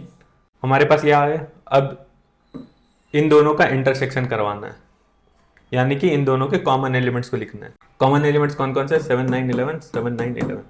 इसका आंसर हो जाएगा 7 9 और 11। अब क्वेश्चन नंबर 7 देख लेते हैं। यहाँ पे 4 सेट दिए गए हैं, इस सेट बिल्डर फॉर्म में दिए गए हैं। इन्हें हमें टेबुलर फॉर्म में पहले कन्वर्ट करना होगा। ए में बोला जा रहा है इज अ नेचुरल नंबर, तो 1 2 3 इन्फिनिटी तक जाएगा। बी में बोला जा रहा है हमें is an even natural number, मतलब 6 8, ये भी इन्फिनिटी तक जाएगा। सी ऑड है 1 3 5 7 9 और डी प्राइम नंबर है 1 3 5 7 11, ये भी इन्फिनिटी तक जाएगा। पहला क्वेश्चन में ए इंटरसेक्शन बी निकालना है, तो इन दोनों के बीच में कॉमन एलिमेंट्स कौन कौन से होते हैं? 1 के अलावा बी के सारे एलिमेंट्स ए में प्रेजेंट हैं, मतलब कि ए इंटरसेक्शन बी हो जाएगा इक्वल टू बी, क्योंकि बी के सारे कॉमन एलिमेंट्स हैं। अब सेकंड भी एक बार देख लेते हैं। ए और सी का इंटरसेक्शन ए 1 2 3 इन्फिनिटी तक है, सी 1 3 5 7 इन्फिनिटी तक है। इन दोनों का इंटरसेक्शन सी के बराबर हो जाएगा। क्यों? क्योंकि इसमें सी, क्योंकि सी के सारे एलिमेंट्स ए में कॉमन है, सी के सारे एलिमेंट्स ए में प्रेजेंट है, तो इन दोनों का जो कॉमन आएगा वो सी आएगा। बाकी आगे के सारे क्वेश्चन भी सिंपल है, बिल्कुल इसी टाइप से तुम्हें सॉल्व करना है। आई होप तुम कर लोगे। अब अगले क्वेश्चन की तरफ बढ़, तो क्वेश्चन नंबर 8 देख लेते हैं। इसमें हमें बोला जा रहा है which of the following pairs of sets are disjoint. तो डिसजॉइंट सेट क्या होते हैं, इसके बारे में मैंने तुम लोगों को पहले नहीं बताया। तो कोई भी दो सेट जिनके कोई भी एलिमेंट्स बिल्कुल ही कॉमन नहीं होते, उन्हें डिसजॉइंट सेट बोलते हैं। जैसे कि सेट ए है, इसके एलिमेंट्स है 1 2 और 3, और अगर सेट बी है और इसके एलिमेंट्स है 4 5 और 6, तो इन दोनों में कोई भी एलिमेंट कॉमन नहीं है, तो हम इन दोनों को डिसजॉइंट सेट्स बोलेंगे। तो हमें इन तीनों क्वेश्चन में यही बताना लगाना है कि कौन से pair of sets disjoint sets हैं। पहला क्वेश्चन है, इसमें सेट एक दिया 1 2 3 और 4, और दूसरा सेट है x is a natural number between 4 and 6, तो ये हो जाएगा 4 5 और 6, और सेट ए जो दिया हुआ है वो है 1 2 3 और 4, तो इसमें 4 कॉमन हो जा रहा है, मतलब इसमें एक कॉमन एलिमेंट है, तो ये डिसजॉइंट सेट नहीं होगा। उस तरह से क्वेश्चन 2 में ए ई आई ओ यू और सी डी ई एफ, इसमें भी एक एलिमेंट कॉमन हो जा रहा है ई, तो ये भी डिसजॉइंट सेट नहीं होगा। थर्ड नंबर है x is an even integer and x is an odd integer. Even numbers और ऑड नंबर्स बिल्कुल ही अलग अलग होते हैं, उनमें कभी भी कोई भी एलिमेंट मैच नहीं करने वाला है, तो हाँ ये डिसजॉइंट सेट है। अब अगले क्वेश्चन को देख, अगला क्वेश्चन नंबर 10, इसमें एक सेट है, इसमें ए बी सी और डी है, और वाई सेट है, इसमें ए बी डी और जी है, और इसमें हमें एक्स में से वाई को सब्ट्रैक्ट करना है। तो ऐसे कौन कौन से एलिमेंट्स हैं जो एक्स में भी है और वाई में भी है? तो है बी और डी, तो इसे हम एक्स में से एक सेट में से हटा देंगे, मतलब बी और डी हट जाएगा, बचा क्या? ए और सी, तो इसका आंसर होगा ए और सी। उस तरह से क्वेश्चन नंबर 2 है, इसमें y माइनस एक्स करना है, उल्टा करना है। इसमें से भी हम b और d को हटा देंगे, क्योंकि x में सेम एलिमेंट्स प्रेजेंट है और हमें y में से उन सेम एलिमेंट्स को हटा देना है। बचा f और g, तो इसका आंसर हो जाएगा f और g। अब यहाँ पे x इंटरसेक्शन y करना है, यानी कि दोनों में कौन कौन से कॉमन एलिमेंट्स है। कॉमन एलिमेंट्स पहले पता है b और d, इसका आंसर हो जाएगा b और d। सिंपल सा था। अब अगले क्वेश्चन को देख लेते हैं। अब लास्ट से क्वेश्चन नंबर 11, इसमें बोला जा रहा है if r is the set of real numbers and q is the set of rational numbers. तो रियल नंबर्स में से अगर तुम रैशनल नंबर्स को हटा दोगे तो तुम्हारे पास बचेगा क्या? Irrational numbers. ऑब्वियस सी बात है, r माइनस क्यू कर दो तो बचेगा तुम्हारे पास इररैशनल। r से रियल नंबर को रिप्रेजेंट करते हैं और q से रैशनल नंबर को रिप्रेजेंट करते हैं। दोनों रियल नंबर्स में से रैशनल को हटा दिए, हमारे पास बचा इररैशनल नंबर्स, वही हो जाएगा इसका आंसर। अब अगले टॉपिक को देखते हैं। अब हम लोग जल्दी से कॉम्प्लीमेंट्स ऑफ सेट वाले टॉपिक को देख लेते हैं। देखो बहुत ही ज्यादा सिंपल है। एक यूनिवर्सल सेट होता है जो कि बहुत बड़ा सेट होता है, ठीक है। एक यूनिवर्सल सेट होता है, उसके अंदर एक और सेट होता है जिसको हम उसका सबसेट बोलेंगे। तुम्हें पता है किसी सेट के अंदर अगर कोई दूसरे सेट के सेम एलिमेंट्स आ जाए तो उन्हें हम उस सेट का सबसेट भी बोल देते हैं। तो उसी तरह से तुम देख सकते हो कि यहां पे जो डायग्राम बना हुआ है इस पे ध्यान से फोकस करना। तो यहां पे एक यूनिवर्सल सेट है। तो देखो यहां पे मैं तुमसे बहुत ही सिंपल सा क्वेश्चन पूछूंगा, अगर तुम यूनिवर्सल सेट से इस सबसेट को हटा दोगे तो क्या बचेगा? जो बचेगा ना उसे हम बोलते हैं कॉम्प्लीमेंट ऑफ सेट, जिसे तुम ए डैश करके भी लिख सकते हो। अगर ए के अलावा कोई और सेट होता तो तुम उस सेट का नाम भी लिख सकते थे। जैसे अगर बी होता तो तुम उसे बी डैश भी लिख सकते थे, ठीक है। आई होप से ये क्लियर होगा। अब देखो ये सारी बातें वही बातें हैं जो मैंने तुम्हें यहां पे एक्सप्लेन की। तुम्हें सिंपल बस यही समझना है कि अगर तुम यूनिवर्सल सेट में से अगर उसके सबसेट ए को माइनस कर दोगे तो ए डैश बचेगा। अब इस चीज को याद रखना क्योंकि आगे जो हम क्वेश्चन सॉल्व करेंगे उसमें ये बहुत ज्यादा काम देने वाला है। अब हम लोग जल्दी से कॉम्प्लीमेंट्स ऑफ सेट्स के प्रॉपर्टीज को देख लेते हैं। देखो कॉम्प्लीमेंट ऑफ सेट्स की ये 4 प्रॉपर्टीज होते हैं जिन्हें तुम्हें क्वेश्चंस में भी आगे सॉल्व करना होगा और काफी हेल्प भी करेंगे तुम्हें। ठीक है, सबसे पहला जो प्रॉपर्टी होता है वो होता है कॉम्प्लीमेंट लॉ। चलो इसे समझते हैं। तो देखो कॉम्प्लीमेंट लॉ क्या होता है, A union A dash is equal to universal set. मतलब कि देखो डायग्राम से समझते हैं। हमने क्या देखा था, एक यूनिवर्सल सेट है, उसके अंदर तुम्हारा एक सबसेट है ए और उसके अलावा जो रीजन है वो तुम्हारा हो जाएगा ए डैश। तो अगर हम ए को और ए डैश को ऐड कर देंगे तो क्या मिलेगा, अगर हम ए को और ए डैश को ऐड कर देंगे तो ऑफ कोर्स वो तुम्हारा क्या आ जाएगा, वो यूनिवर्सल सेट आ जाएगा। बहुत ही बेसिक सा ये तुम्हारा थ्योरम है। अब हम देखते हैं सेकंड क्वेश्चन को। ये है तुम्हारा A intersection A dash is equal to 5। इसका मतलब क्या हुआ, मतलब कि अगर तुम ए में और ए डैश में सिमिलर एलिमेंट्स को फाइंड करोगे ना तो तुम्हें नहीं मिलेगा। अब देखो ये तुम कॉमन सेंस से समझ सकते हो कि ए और ए डैश में तुम्हें कोई सिमिलर प्रॉपर्टी मिलेगा कैसे, क्योंकि ए अलग है और ए डैश उसके अलावा वाला जो रीजन है ना उसे हम ए डैश बोलते हैं। तो इन दोनों के बीच में सिमिलर एलिमेंट्स मिलना इंपॉसिबल है, तो इसलिए हम यहां पे 5 लिखे हैं। 5 मतलब कुछ भी नहीं है। उसी तरह से हम दूसरे प्रॉपर्टी को देखते हैं जो कि है तुम्हारा डी मॉर्गन्स लॉ।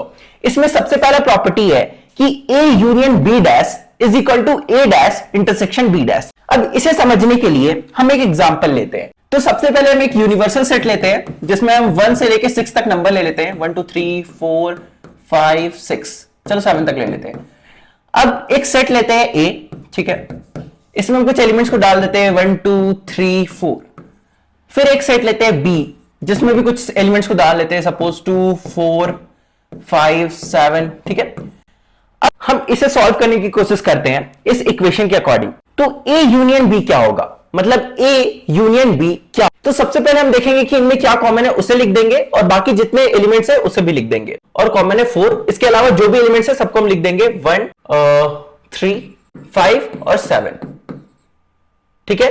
ये तुम्हारा हो गया ए यूनियन बी। लेकिन हमें क्या फाइंड करना है, ए यूनियन बी होल पे डैश, मतलब तुम्हारे यूनिवर्सल सेट में इसके अलावा जो एलिमेंट प्रेजेंट है ना वो यहां पे हमें लिखना है। ये एलिमेंट तुम्हारी यूनिवर्सल सेट में नहीं होने चाहिए। तो अगर तुम इसके अलावा कोई एलिमेंट अपने यूनिवर्सल सेट में फाइंड करोगे तो वो क्या हो जाएगा, 1 2 3 4 5 7, बस 6 यहां पे नहीं है। तो इसका मतलब A union B B dash का आंसर हो जाएगा तुम्हारा 6। उसी तरह से अगर हम यहां फाइंड करेंगे ए डैश इंटरसेक्शन बी डैश तो वो भी 6 आना चाहिए। चलो देखते हैं आता है कि नहीं। तो ए डैश का सिंपल सा मतलब हो जाएगा कि इसके अलावा जो भी एलिमेंट यहां पे है ना वो तुम्हारा ए डैश हो जाएगा। तो अगर 1 2 3 4 के अलावा तुम देखोगे तो वो है 5 6 7, ठीक है। तो हम यहां पे लिख देंगे 5 6 7 और इसका हमें इंटरसेक्शन करना है किसके साथ, बी डैश के साथ। मतलब इसके अलावा जो यहां पे एलिमेंट्स है ना उसे हम यहां पे लिख देंगे, वो बी डैश हो जाएगा। बी डैश क्या होगा, इसके अलावा जो एलिमेंट्स है। तो इसके अलावा यहां पे क्या क्या एलिमेंट्स है, इसके अलावा तुम्हारे एलिमेंट्स हुए 1 2 है, 3 नहीं है, 4 है, 5 है, 6 नहीं है और 7 है, ठीक है। तो हमें इन दोनों का इंटरसेक्शन करना है। अब देखो तुम सबको पता है कि इंटरसेक्शन हम लोग कैसे फाइंड करते हैं, इन दोनों में से जो सिमिलर एलिमेंट होगा वो तुम्हारा इंटरसेक्शन वाला आंसर हो जाएगा। अब देखो तुम सबको पता है कि हम लोग इंटरसेक्शन कैसे फाइंड करते हैं। इंटरसेक्शन फाइंड करने के लिए हम दो सेट्स के बीच में सिमिलर एलिमेंट ढूंढते हैं। तो इन दोनों सेट्स के बीच में सिमिलर एलिमेंट कौन सा है, वो है 6, ठीक है। तो यहां से भी 6 आ गया और यहां से भी 6 आ गया, मतलब ये दोनों इक्वल है। तो इस तरह से हम इस डी मॉर्गन लॉ को प्रूव कर सकते हैं। उसी तरह से अगर तुम डी मॉर्गन लॉ की सेकंड प्रॉपर्टी को देखोगे तो वो है A intersection B dash is equal to A intersection union B intersection. बिल्कुल इसी तरह से तुम इससे भी प्रूव करके देख सकते हो। ये भी तुम्हारे आगे आने वाले क्वेश्चंस में बहुत ज्यादा काम आने वाला है, जो कि है लॉ ऑफ डबल कॉम्प्लीमेंटेशन। इसमें क्या बोलता है कि अगर तुम ए डैश का डैश करोगे ना तो वो ए आ जाएगा। चलो इसको डायग्राम से समझते हैं।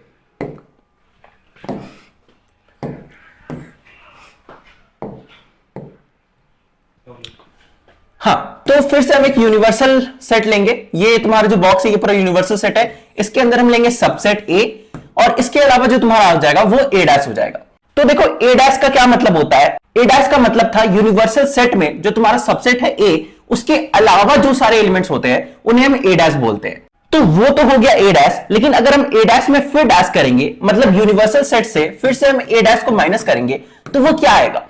बहुत ही ऑब्वियस सा आंसर है। अगर तुम इस डायग्राम को देखोगे तो तुम्हें समझ में आ जाएगा। अगर तुम यूनिवर्सल सेट से, ये जो पूरा यूनिवर्सल सेट है, इसमें से अगर तुम ए डैश को माइनस करोगे तो वो वापस से ए ही आ जाएगा। तो ऑफ कोर्स अगर तुम ए डैश का डैश करोगे तो वो ए ही आता है। ए सेट ही तुम्हारा आंसर हो जाएगा। अब देखो जो तुम्हारा फोर्थ प्रॉपर्टी है वो है laws of empty set and universal set. देखो बहुत ही बेसिक सा प्रॉपर्टी है, जिसमें तुम्हें ज्यादा दिमाग नहीं लगाना है। सबसे पहला जो है वो है 5 के ऊपर डैश, मतलब तुम यूनिवर्सल सेट में से कुछ भी नहीं हटा रहे हो। तो अगर तुम यूनिवर्सल सेट में से कुछ भी नहीं हटाओगे, अगर तुम ये जो तुम्हारा यूनिवर्सल सेट है इसके अंदर से तुम कुछ भी नहीं हटाओगे, तो बचेगा क्या? पूरा का पूरा यूनिवर्सल सेट बच जाएगा। ये यूनिवर्सल सेट है, इसमें से तुम कुछ भी नहीं हटा रहे हो, तो क्या बच रहा है? ये पूरा का पूरा यूनिवर्सल सेट बच जा रहा है। तो वही यहां पे दिया गया है, ठीक है। मतलब अगर कहीं पे 5 डैश दिया रहता है तो इसका मतलब वो हो जाएगा कि वो यूनिवर्सल सेट है। और वहीं अगर तुम इस दूसरे प्रॉपर्टी को देखते हो तो यहां पे दिया गया है कि तुम यूनिवर्सल सेट से पूरा यूनिवर्सल सेट ही हटा दे रहे हो। यूनिवर्सल सेट के ऊपर डैश का मतलब होता है कि तुम यूनिवर्सल सेट से पूरा का पूरा यूनिवर्सल सेट ही हटा दे रहे हो, ठीक है। तो अगर तुम यूनिवर्सल सेट से पूरा का पूरा यूनिवर्सल सेट हटा दोगे तो क्या बचेगा? कुछ भी नहीं बचेगा। तो इसलिए यहां पे 5 दिया गया है। आई होप सो तुम्हें ये चारों प्रॉपर्टीज अच्छे से क्लियर होंगे। इसके बाद हम जल्दी से बढ़ते हैं और हमारे एक्सरसाइज के क्वेश्चंस को सॉल्व करते हैं। वो इन्हीं प्रॉपर्टीज के बेसिस पे होंगे, इसलिए इन प्रॉपर्टीज को अच्छे से समझ लो। अगर समझ में नहीं आया तो थोड़ा सा वीडियो को पीछे करके फिर से देख लो। तो अब जल्दी से इस चैप्टर के आखिरी एक्सरसाइज को देख लेते हैं, जो कि एक्सरसाइज 1.5। इसका पहला क्वेश्चन हमें क्या बोल रहा है? एक यूनिवर्सल सेट है 1 2 3 4 5 6 7 8 9। एक सेट ए है, एक सेट बी है और एक सेट सी है। और हमें इसमें फाइंड क्या करना है? पहले तो हमें फाइंड करना है ए कॉम्प्लीमेंट। तो ए कॉम्प्लीमेंट क्या होता है? यूनिवर्सल सेट में से हम ए के सारे एलिमेंट्स को हटा देंगे तो हमारा ए कॉम्प्लीमेंट निकल के आ जाएगा। ए के कौन कौन से एलिमेंट्स है? 1 2 3 और 4। इसमें से हम इन सारे एलिमेंट्स को हटा दिए, बचा क्या हमारे पास? 5 6 7 8 और 9। तो ए कॉम्प्लीमेंट हो जाएगा हमारा 5 6 7 8 और 9। सिंपल सा चीज है। उसी तरह से हमारा बी कॉम्प्लीमेंट क्या हो जाएगा? इसमें से हम बी के सारे एलिमेंट्स को हटा देंगे। बी के कौन कौन से एलिमेंट्स है? 2 4 6 और 8। तो इसमें से हम 2 4 6 और 8 को हटा देंगे। बचा क्या हमारे के पास? 1 3 5 और 9। तो बी कॉम्प्लीमेंट हो जाएगा हमारा 1 3 5 और 9।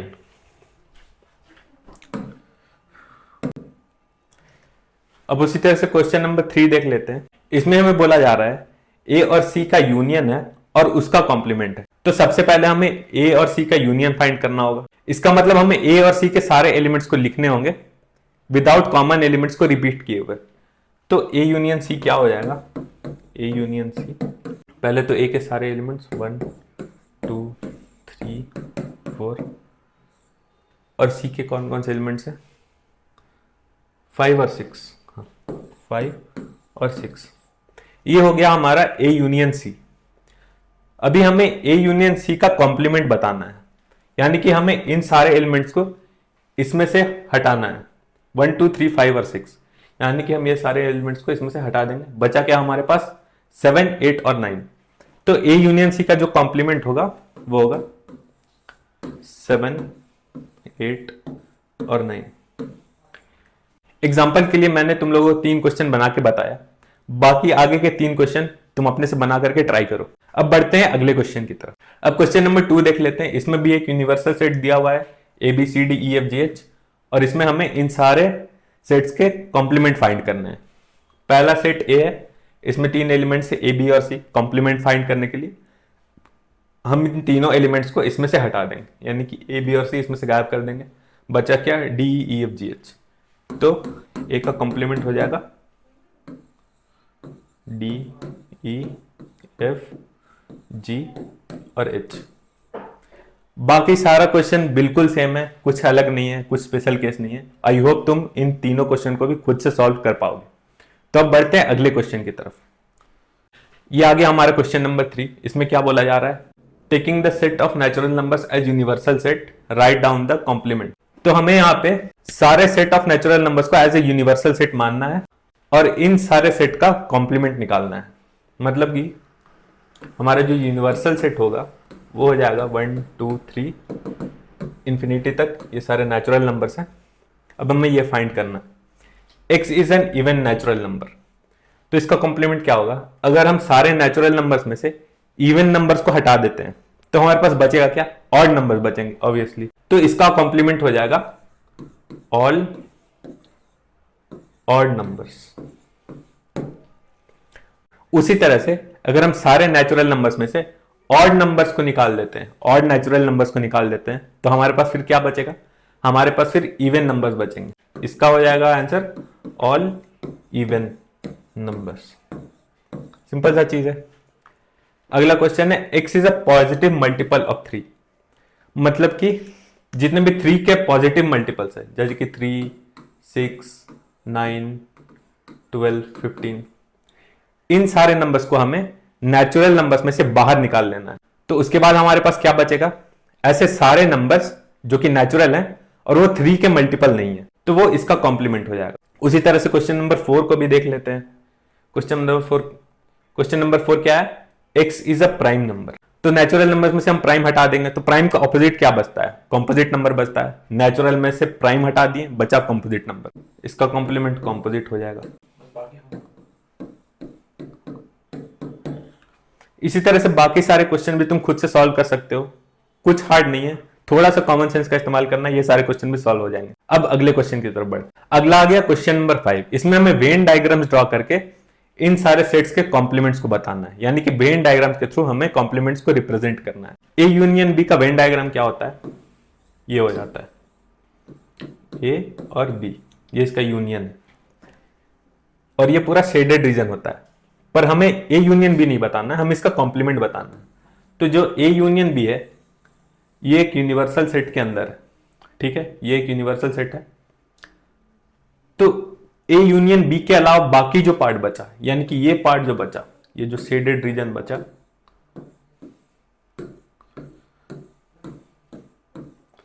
ये इसका कॉम्प्लीमेंट हो जाएगा।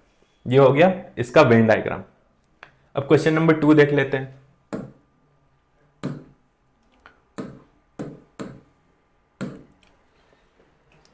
तो यहां पे दिया गया है A complement intersection B complement. मतलब क्या है, ए कॉम्प्लीमेंट क्या होता है, एक यूनिवर्सल सेट है, इसमें एक सेट ए है, ये हो गया शेडेड रीजन ए कॉम्प्लीमेंट। इसमें से हमने यूनिवर्सल सेट में से हमने ए को हटा दिया। अब इसमें हम एक बी सेट को इंट्रोड्यूस कर देते हैं, ये आ गया सेट बी और यहां पे बी डैश दिया गया है। तो बी कॉम्प्लीमेंट क्या हो गया, इस बी वाले रीजन को छोड़ के बाकी सारे शेडेड रीजन। पर यहां पे ए तो ऑलरेडी प्रेजेंट है और हमें ए का बी के साथ इंटरसेक्शन करवाना है। तो ए और बी का इंटरसेक्शन अगर हो गया तो सेम वेन डायग्राम बनेगा जो पहले क्वेश्चन में था, यानी कि ए और बी को छोड़ के बाकी सारे रीजन जो बचे शेडेड वाले, वही इनका कॉम्प्लीमेंट हो जाएगा। तो ये सेम आंसर सेकंड का भी हो गया। अब थर्ड देख लेते हैं, ए इंटरसेक्शन बी का कॉम्प्लीमेंट। ए इंटरसेक्शन बी क्या होता है,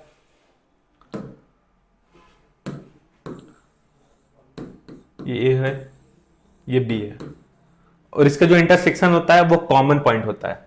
तो यहां पे कॉमन पॉइंट क्या है, ये वाला शेडेड रीजन है। तो अब इसका कॉम्प्लीमेंट क्या होगा, इसे हम एक यूनिवर्सल सेट के अंदर डालेंगे और इस वाले शेडेड रीजन के अलावा बाकी जो भी बचा, ये पूरा येलो वाला पार्ट,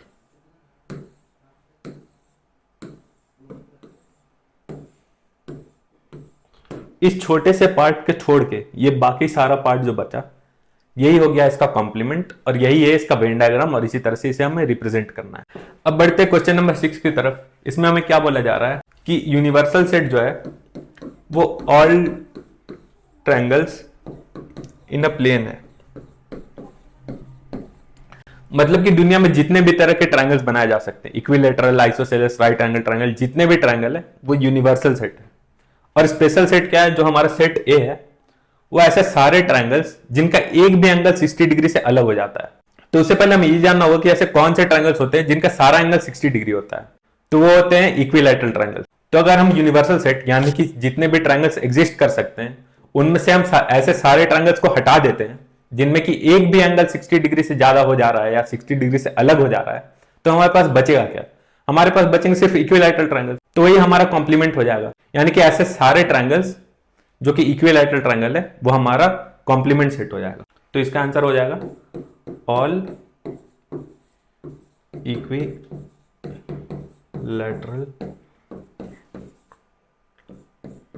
ट्रायंगल्स।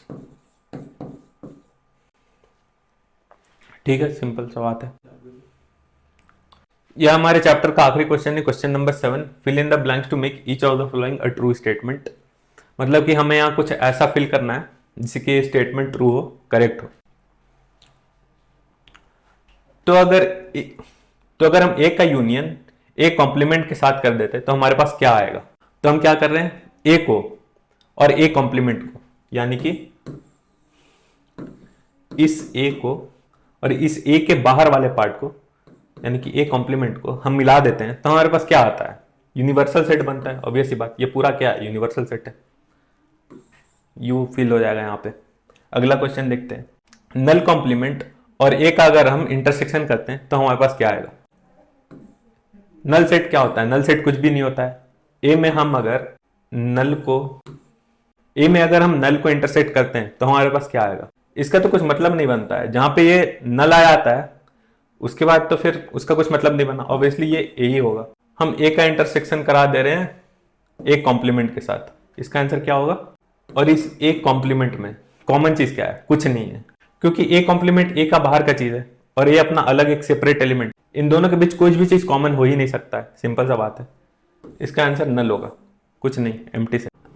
तो 4 नंबर देख लेते हैं, यू डैश क्या होता है। यू में से यू हटा दिए, बचा क्या, 5 बचा। इसका मतलब तो 5 हुआ ना। तो 5 का ए के साथ इंटरसेक्शन करेंगे तो क्या मिलेगा, ए ही मिलेगा। तो यहां पे हमारा ये चैप्टर खत्म होता है। तो इस तरह से तुम्हारा ये जो पूरा सेट्स चैप्टर है खत्म होता है। आई होप सो तुम्हें इस चैप्टर को पढ़ने में बहुत मजा आया हो।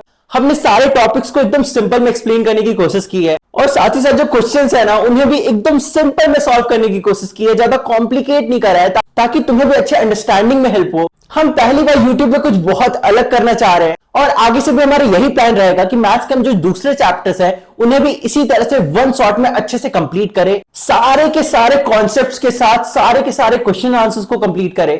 तो अगर तुम्हें ये वीडियो पसंद आए तो इस वीडियो को अपने दोस्तों के साथ ज्यादा से ज्यादा शेयर करो ताकि इस वीडियो को ज्यादा रीच मिले। और अगर इस वीडियो में अच्छा रिस्पॉन्स आता है तो तुम्हें जल्दी ही सारे चैप्टर्स के वीडियोस देखने को मिल जाएंगे। तो तब तक के लिए बाय बाय।